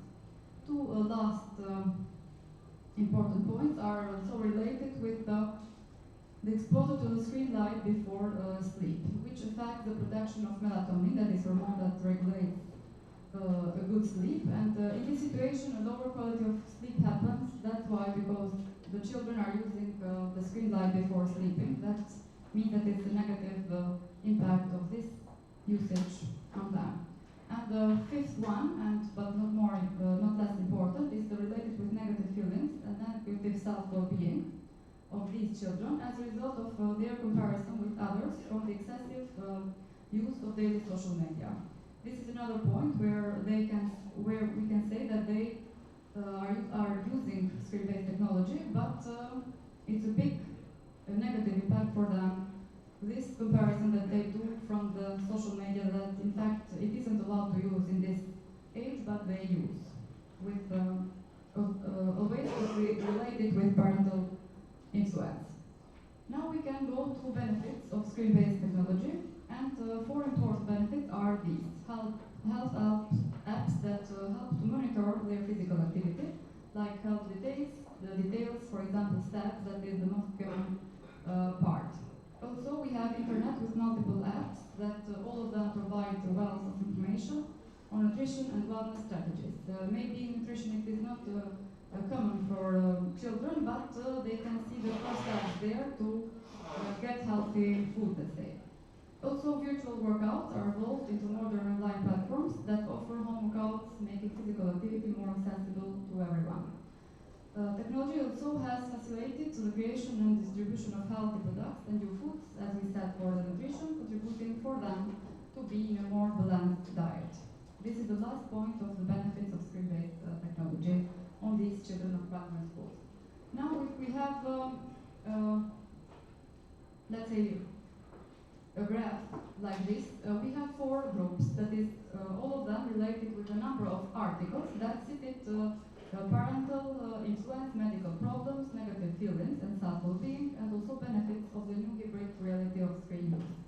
As we see, the highest column is here, and it is related with negative feelings and self-well-being. What do we understand from this view here? We understand that with only 26 articles, we have a big difference related all with negative feelings in this situation and self-well-being. That is very important for us to be considered on these children. And also we have the benefits, but let us study after 2 slides. Here now we have grouped all of these articles in 2 big groups that are related with negative and positive. As we divided till now in 4 groups, 4 important groups, now we have 2 more important that are related with negative and positive. And as we see, we have a difference from negative to a positive side. Now we have some 5 short steps for parents that they should consider always. They should set clear limits on the time that children spend in front of the screen. That's because this helps maintain a balance between online and offline activities. Also, parents should set clear rules for the productivity and safety usage of screen-based technology. This helps them to be more responsible on what they see and what they do. Also, they should encourage them to engage shared activities, such as educational apps, to build stronger bonds and be more observant of what they are using. Also, the usage of apps from parents to monitor their online activities is very important. It's also very important to monitor their conversations so that they can be more safe of what they are protecting, and also they can protect them from potential dangers that can come from screen-based technology in this age always. The last one is related with if they tell them the positive role model. What do we mean with the positive role model? The role model consists on these parents that can give the role model by themselves. Means that by demonstrating by themselves these healthy behaviors, by using less screen-based technology by themselves, so to give them this role on their future. And the last conclusion for this study is related also with negative and positive, as we said till now. And we can say in more specific context that for each first unit that are in our situation for 1 child with positive impact, exist 2 children with negative impacts. It is not, I think that it is clear to understand that the negative impact has more space than positive impact of screen-based technology on these primary school children. And here we have references. Thank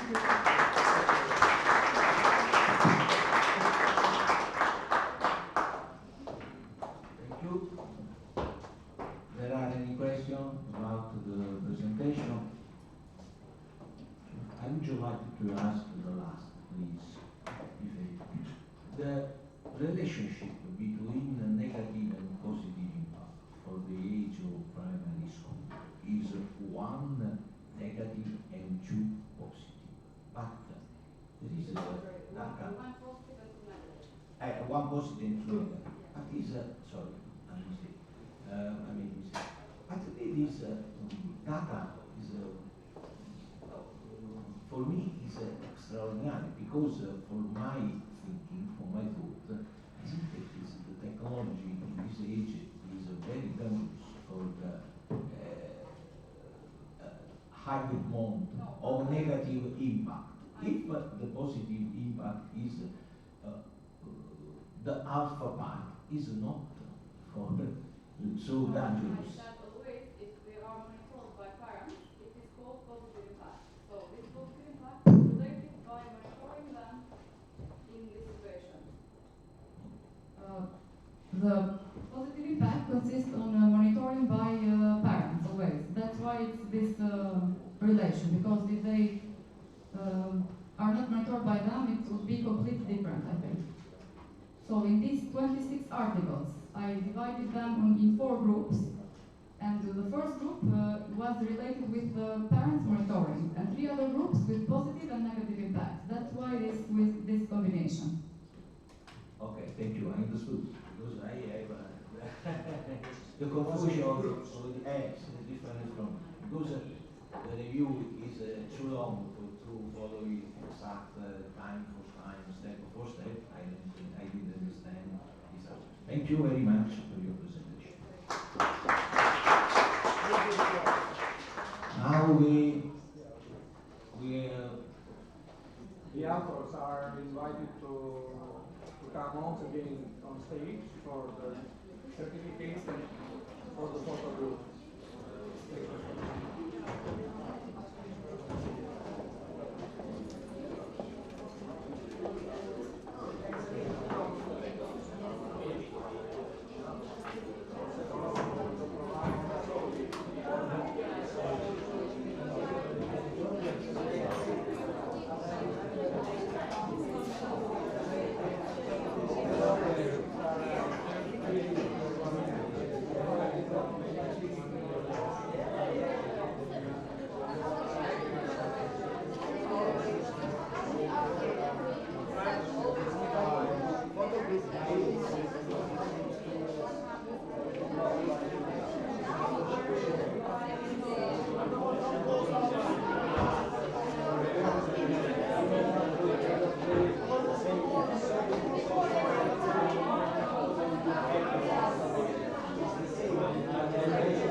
Okay. Basketball player. Gloria, if you see a side explain. Okay, hero, now I need your attention. You can stand up or you can stay sitting. But can I have your attention, please? Yes? Perfect. Okay, I will ask you to close the door, please. Oh, perfect. And let's start. It's the last final. I will sit a little bit, okay? Just to tell you, welcome to the last final with only 4 communication. Will be quickly for sure.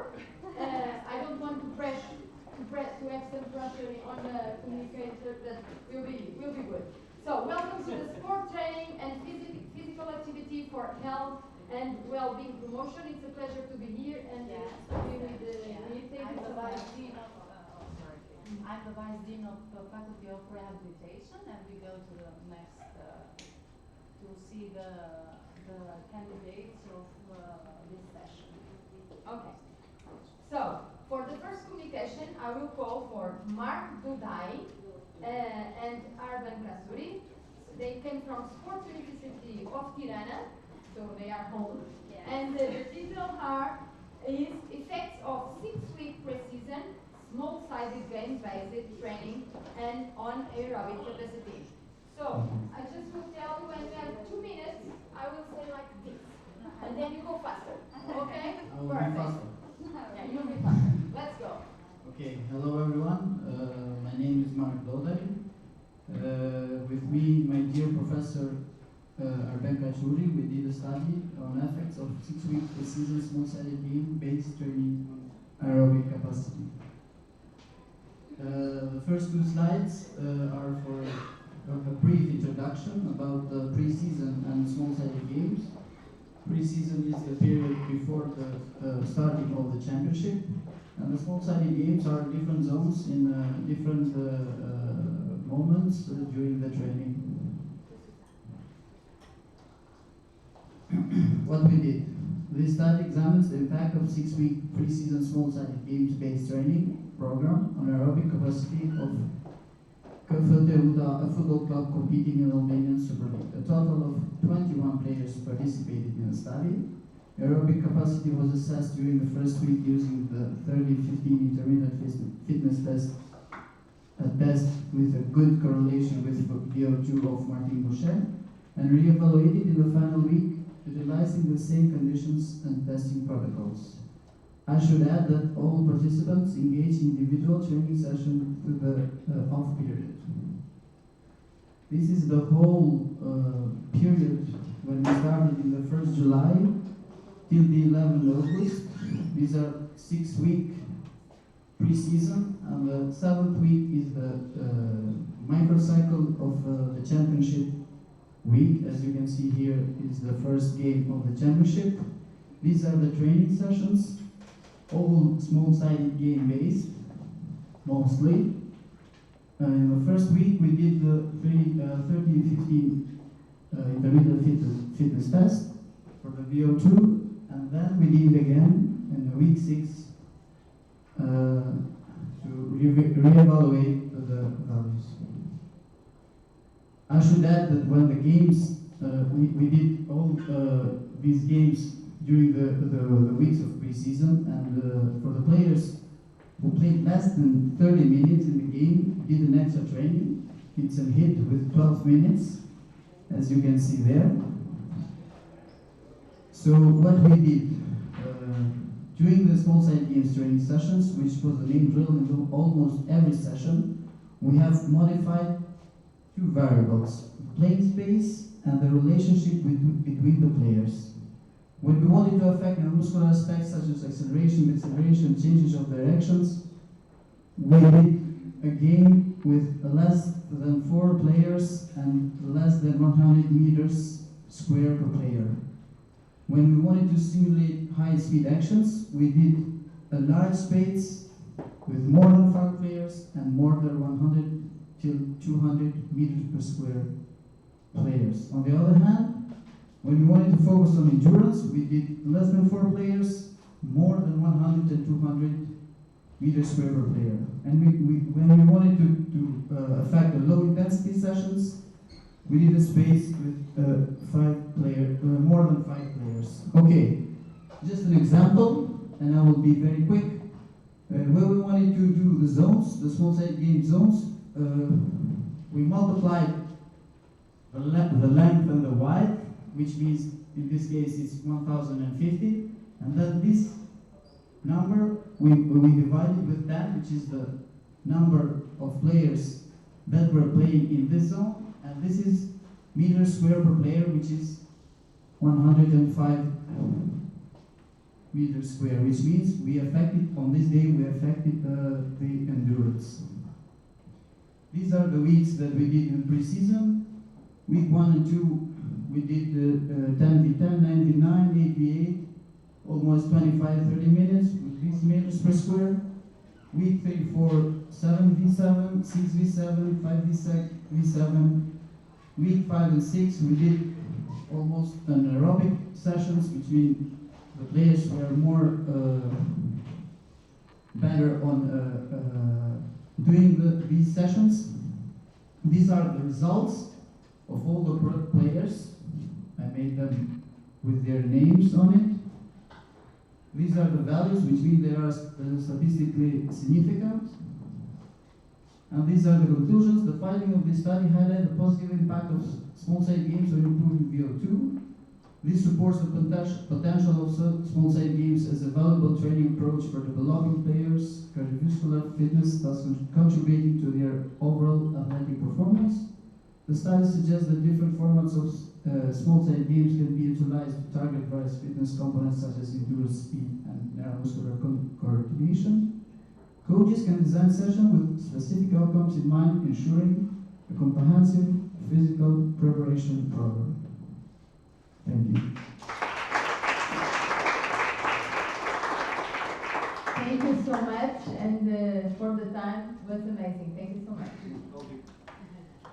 We invite the second one, Katonji Shukaj, from the University of Pristina, Kosovo.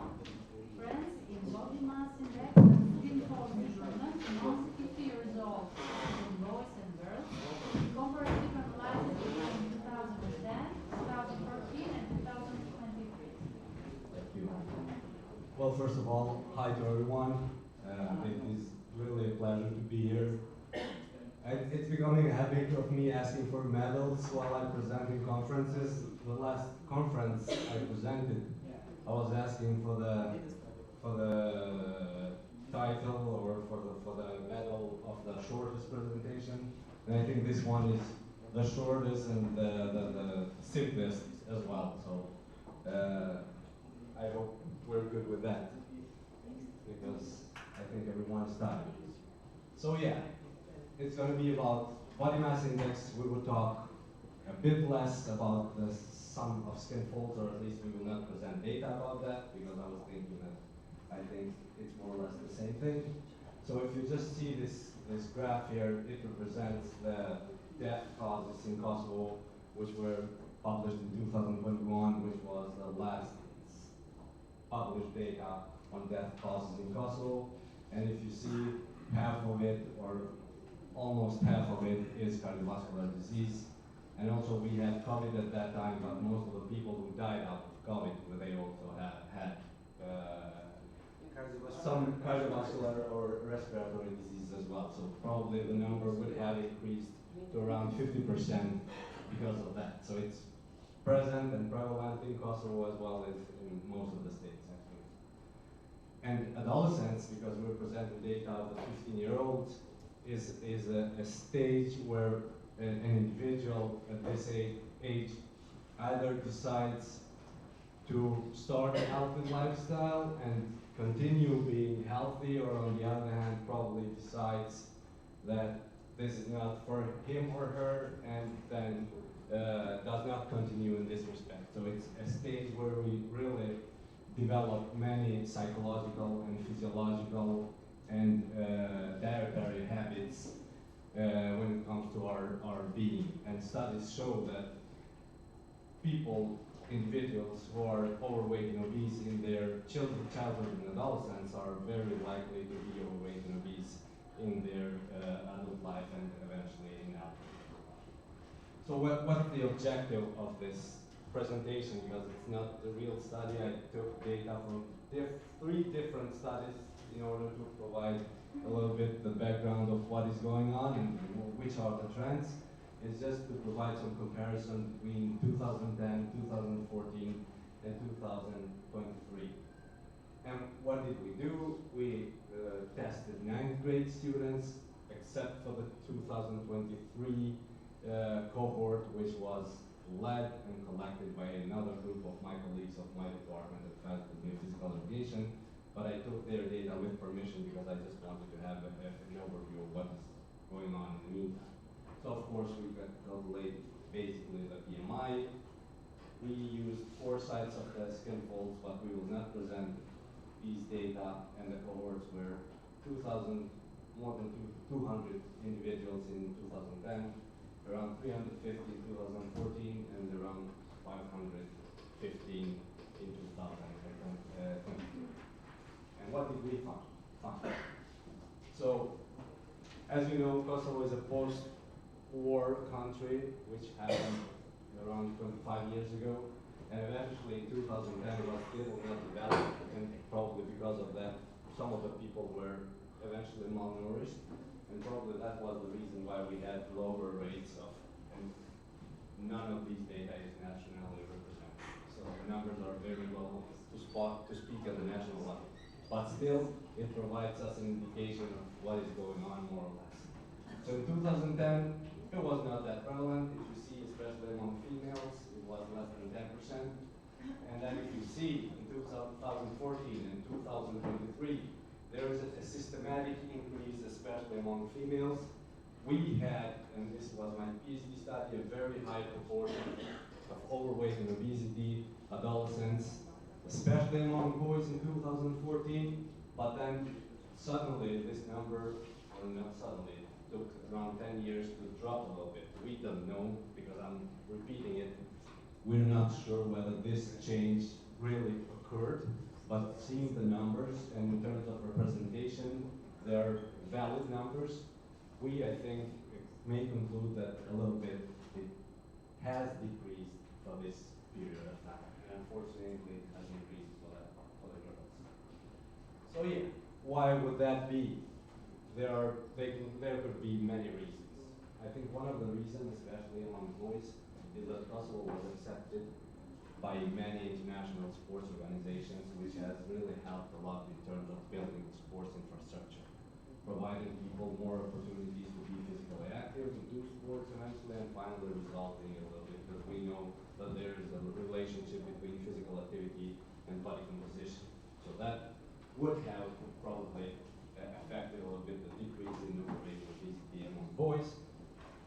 This would have happened, or should have happened, at the same extent with the girls, but we know that in Kosovo, although there is an expanding of the female sports, so the situation is much better compared to some years ago, still there is not a good representation in terms of gender balance when it comes to sports participation in Kosovo. We concluded in one of our ideas why among girls was a lower overweight and obesity rate in 2014, and now we see that it has increased. We thought at that time that there was really a trend of perceived body image where especially females engaged in unnourished diets just in order to look thin and look good and stuff like that. But I think with the technology, with the education, with many other things that changed over time, probably this perceived self-image has improved to that extent that probably the females feel a little bit better and accept themselves, how they are and how they look, and probably this might have contributed. We're not sure about that, but might be one of the reasons. We have had in the meantime many health promotion campaigns, and probably this was one of the reasons why, at least among boys, have helped a little bit this does not reflect the truth for the female. So we really have absolutely no idea why exactly this has happened, but these are the results that we are presenting today. So what should we do? Of course, gather more data longitudinally with much larger study samples, that we have a clear understanding of what is the national standpoint right now. There are some colleagues, as mentioned before, that they did nationally representative studies with a lot of more than 5,000 pupils around Kosovo, and I think they're going to publish the data pretty soon. And of course, would be nice also to combine with to combine these studies, these investigations with the dietary habits and also the physical activity levels to see what is the level of physical activity among our adolescents and whether they potentially eat healthy or not. So I thank you very much for your time.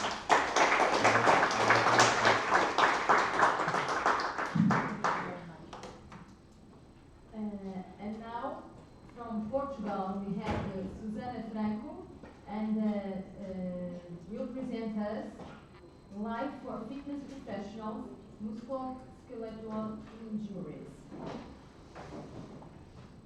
Hello.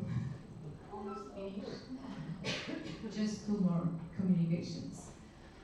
Okay, I brought, in fact, a research line that me and some colleagues, like Vera also, we research about the life of fitness professionals.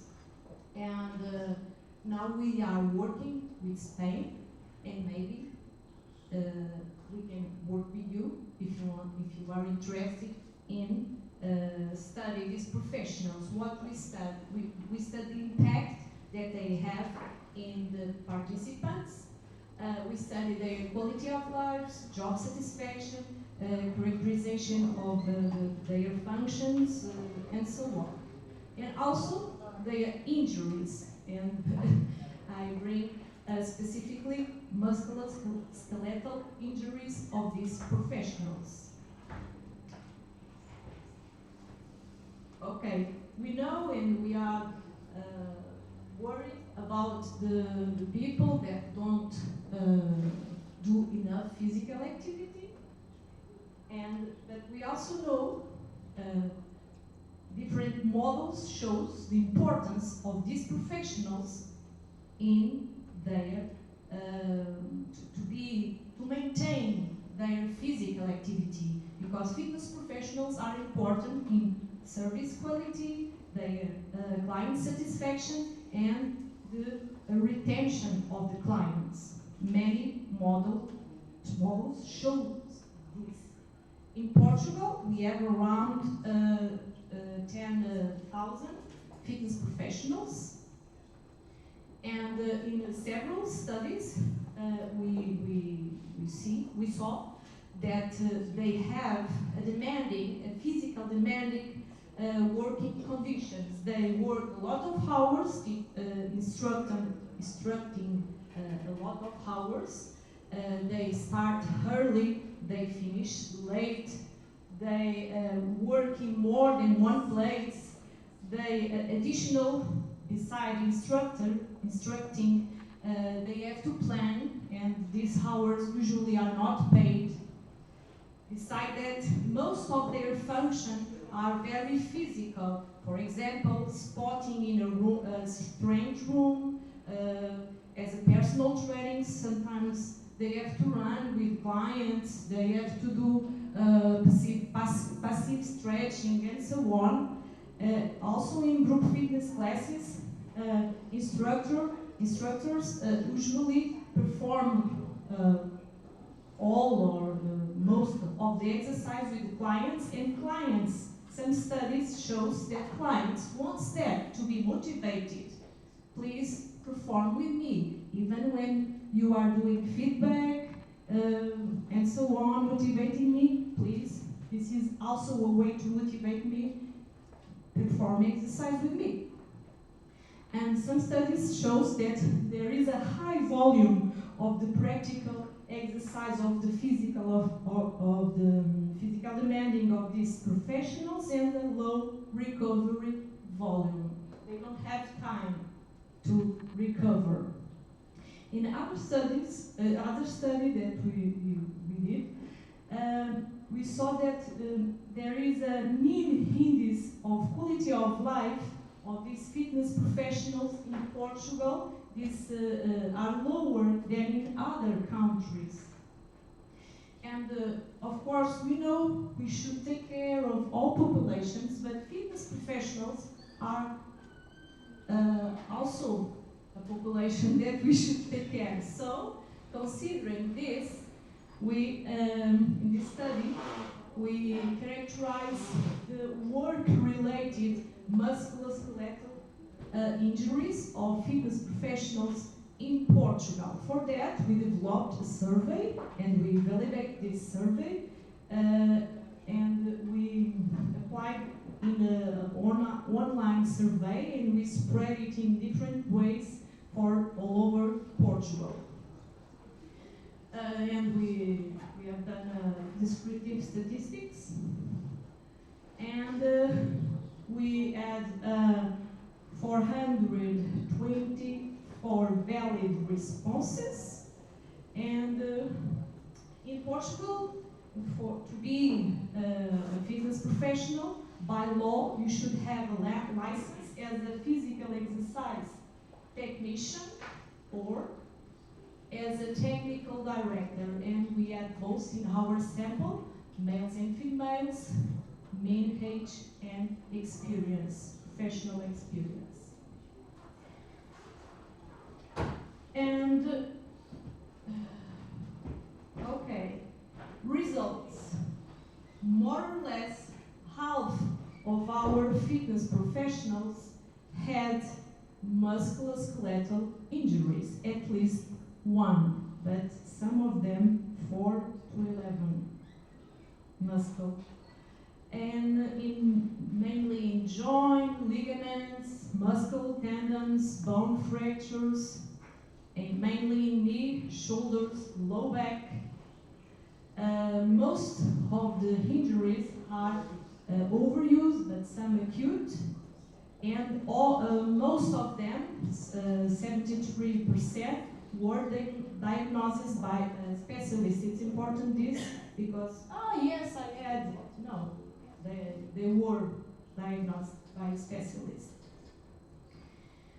And we saw also that most of that injuries are work-related injuries caused by work, reactivated by work, or even aggravated by the work that they do. So, maybe another challenge to ENSE, because we should take care of these these important professionals that work with people that we want to do physical activity. We want that they have a good quality of life, and they don't, it will be good that they don't drop out of the profession. And for that, it's important to create a preventive program, guidelines for fitness industry, for training providers, for the professionals, for the health clubs and gyms, and to act in a better way for fitness professionals and maybe reduce injuries and have a better quality of life. Thank you very much.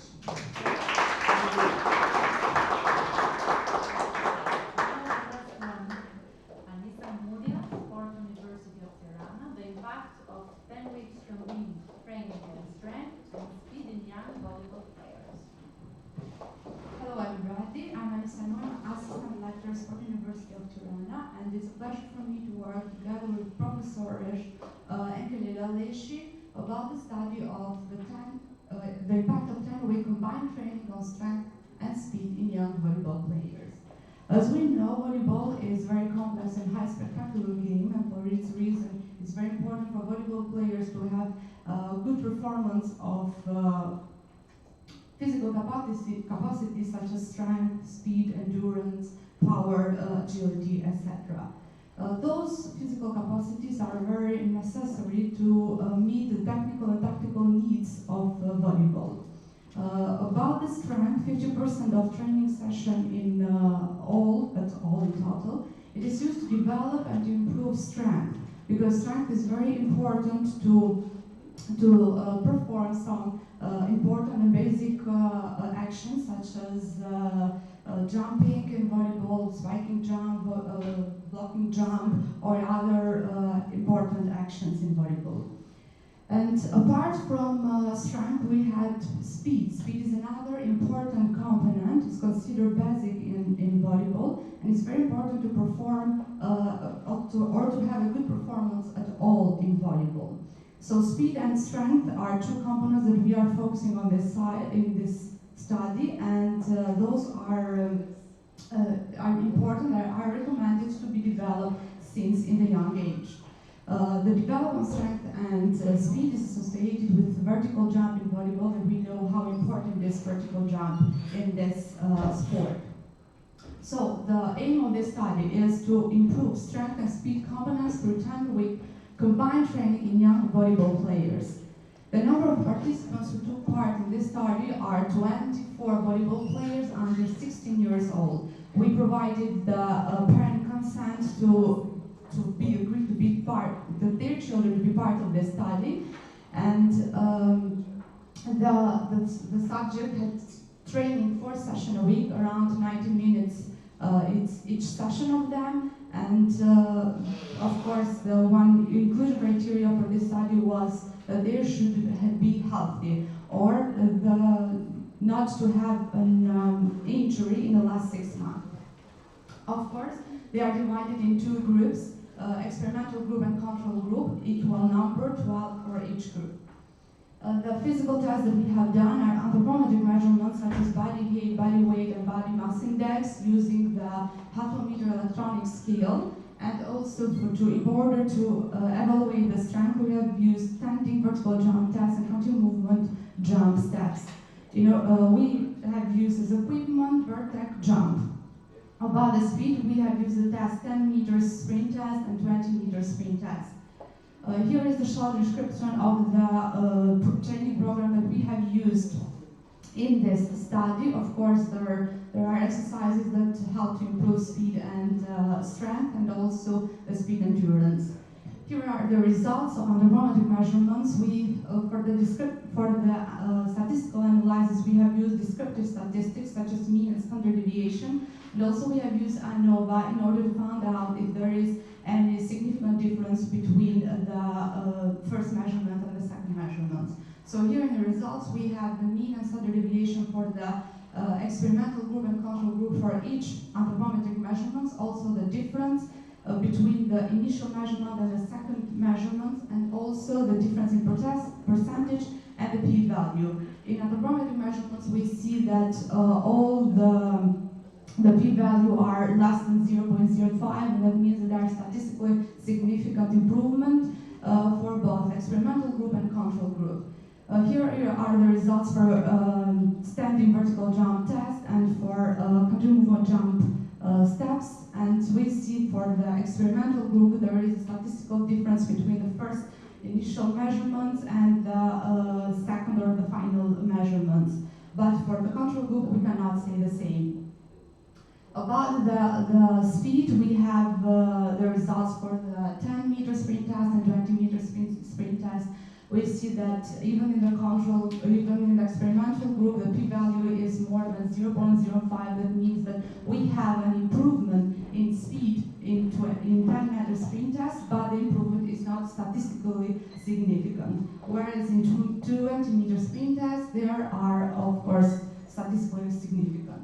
About the discussion based on our results, we reported that the improvement in centimeters about the standing vertical jump test in centimeters is 2.5 centimeters compared to the Lechner, which reported the improvement around 1.64 centimeters for the same test. But the difference between our study and his study was that our study was 10 weeks training program, whereas his study was only 6. About the content movement jump steps, the improvement in our study was 2.9 centimeters compared to Tegner, which was 2.36 centimeters. About the speed, in our study was 0.2, the improvement in speed was 0.2 seconds compared to the Gabet et al. In 2006, the improvement was 0.1 seconds. Contrary to our study, the study of Vasily and Bazanov in 2012 that say that improvement in standing vertical jump test was 4.6 centimeters, but his training program was 16 weeks compared to our study that was only 10 weeks. So, in conclusion, we highly recommend all the coaches to use this training program because it has proved to be an efficient and safe training program. These are all the references we have used for this study, and I want to thank you very much for all your attention.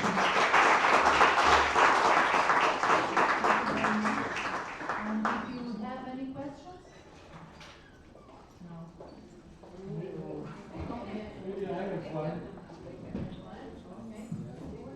I have one to start on actually, because the data you showed reminds me also to the data which Renzo showed a little bit in the morning, that the region, the Western Balkan region, not only the Western Balkan, but the South in general, also including Malta, Italy, specifically with the very young people, they have a very high rate of overweight and obesity, and it seems that this rate is increasing very high. Do you have any idea what the reason could be? Well, one thing to my mind actually while you were speaking and we were discussing actually with some of our colleagues from the faculty from the department, that at the moment we don't have generalist teachers in preschool and in elementary school, so there is generalist teacher, and so probably because we also saw some data that it doesn't matter whether you have 2 times a week or 5 times a week, but I think this is the crucial time where children develop healthy habits, where they engage in physical activity regularly, and if they're missing the opportunity to participate in sports, if they're missing the opportunity for someone to teach them to eat healthy, if they're missing for someone to miss the opportunity to teach them how to be physically active, then I think these are components that eventually would probably lead to higher proportions of overweight and obesity in first grade. Of course, we saw some data. Actually, I was not here, but I've been told that 5 times a week doesn't make a difference. I think it does. It doesn't matter whether it makes a difference in body composition or not. At least it makes a difference in how you understand and your perceptions about being physically active. So I think in this sense, it makes sense to me. But could it eventually also be that the climate had some influence? Because it's in warmer regions in Europe, which have the higher rate of overweight and obesity. Probably it's not about the climate. Probably it's about more of the cultural context. So, I mean, Albania, Kosovo, Italy, Malta, I think Portugal, I think we pretty much think the same. I think that although we have many differences, I think this region has also a lot of commonality, so I think it's more related to the cultural context than to the climate. This is my opinion, might be wrong. Can I ask you whether you have any policy for active transport? Or you use in terms of promoting, yes. Not the policy in place. I mean, we have, for example, municipalities, especially in Pristina now, they have started to develop, for example, these bike paths. But Pristina is not the easiest city to bike in, actually, because it's there's a lot of hills and stuff. So probably for younger people would be okay, but older people would find it quite difficult to travel with in an active manner. Okay, thank you so much. So, on behalf of ENSE, I really appreciate that you stay here till the end. Thank you so much. You are a great, great job here. Thank you guys.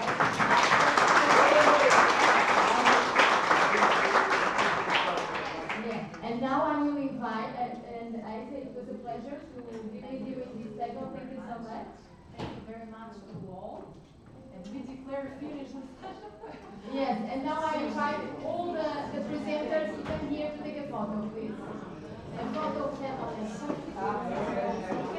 at the end, don't go, please. After the photo, what is all the visitor, what is visitor?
Okay, and we take the photo there. Outside the entrance. You stay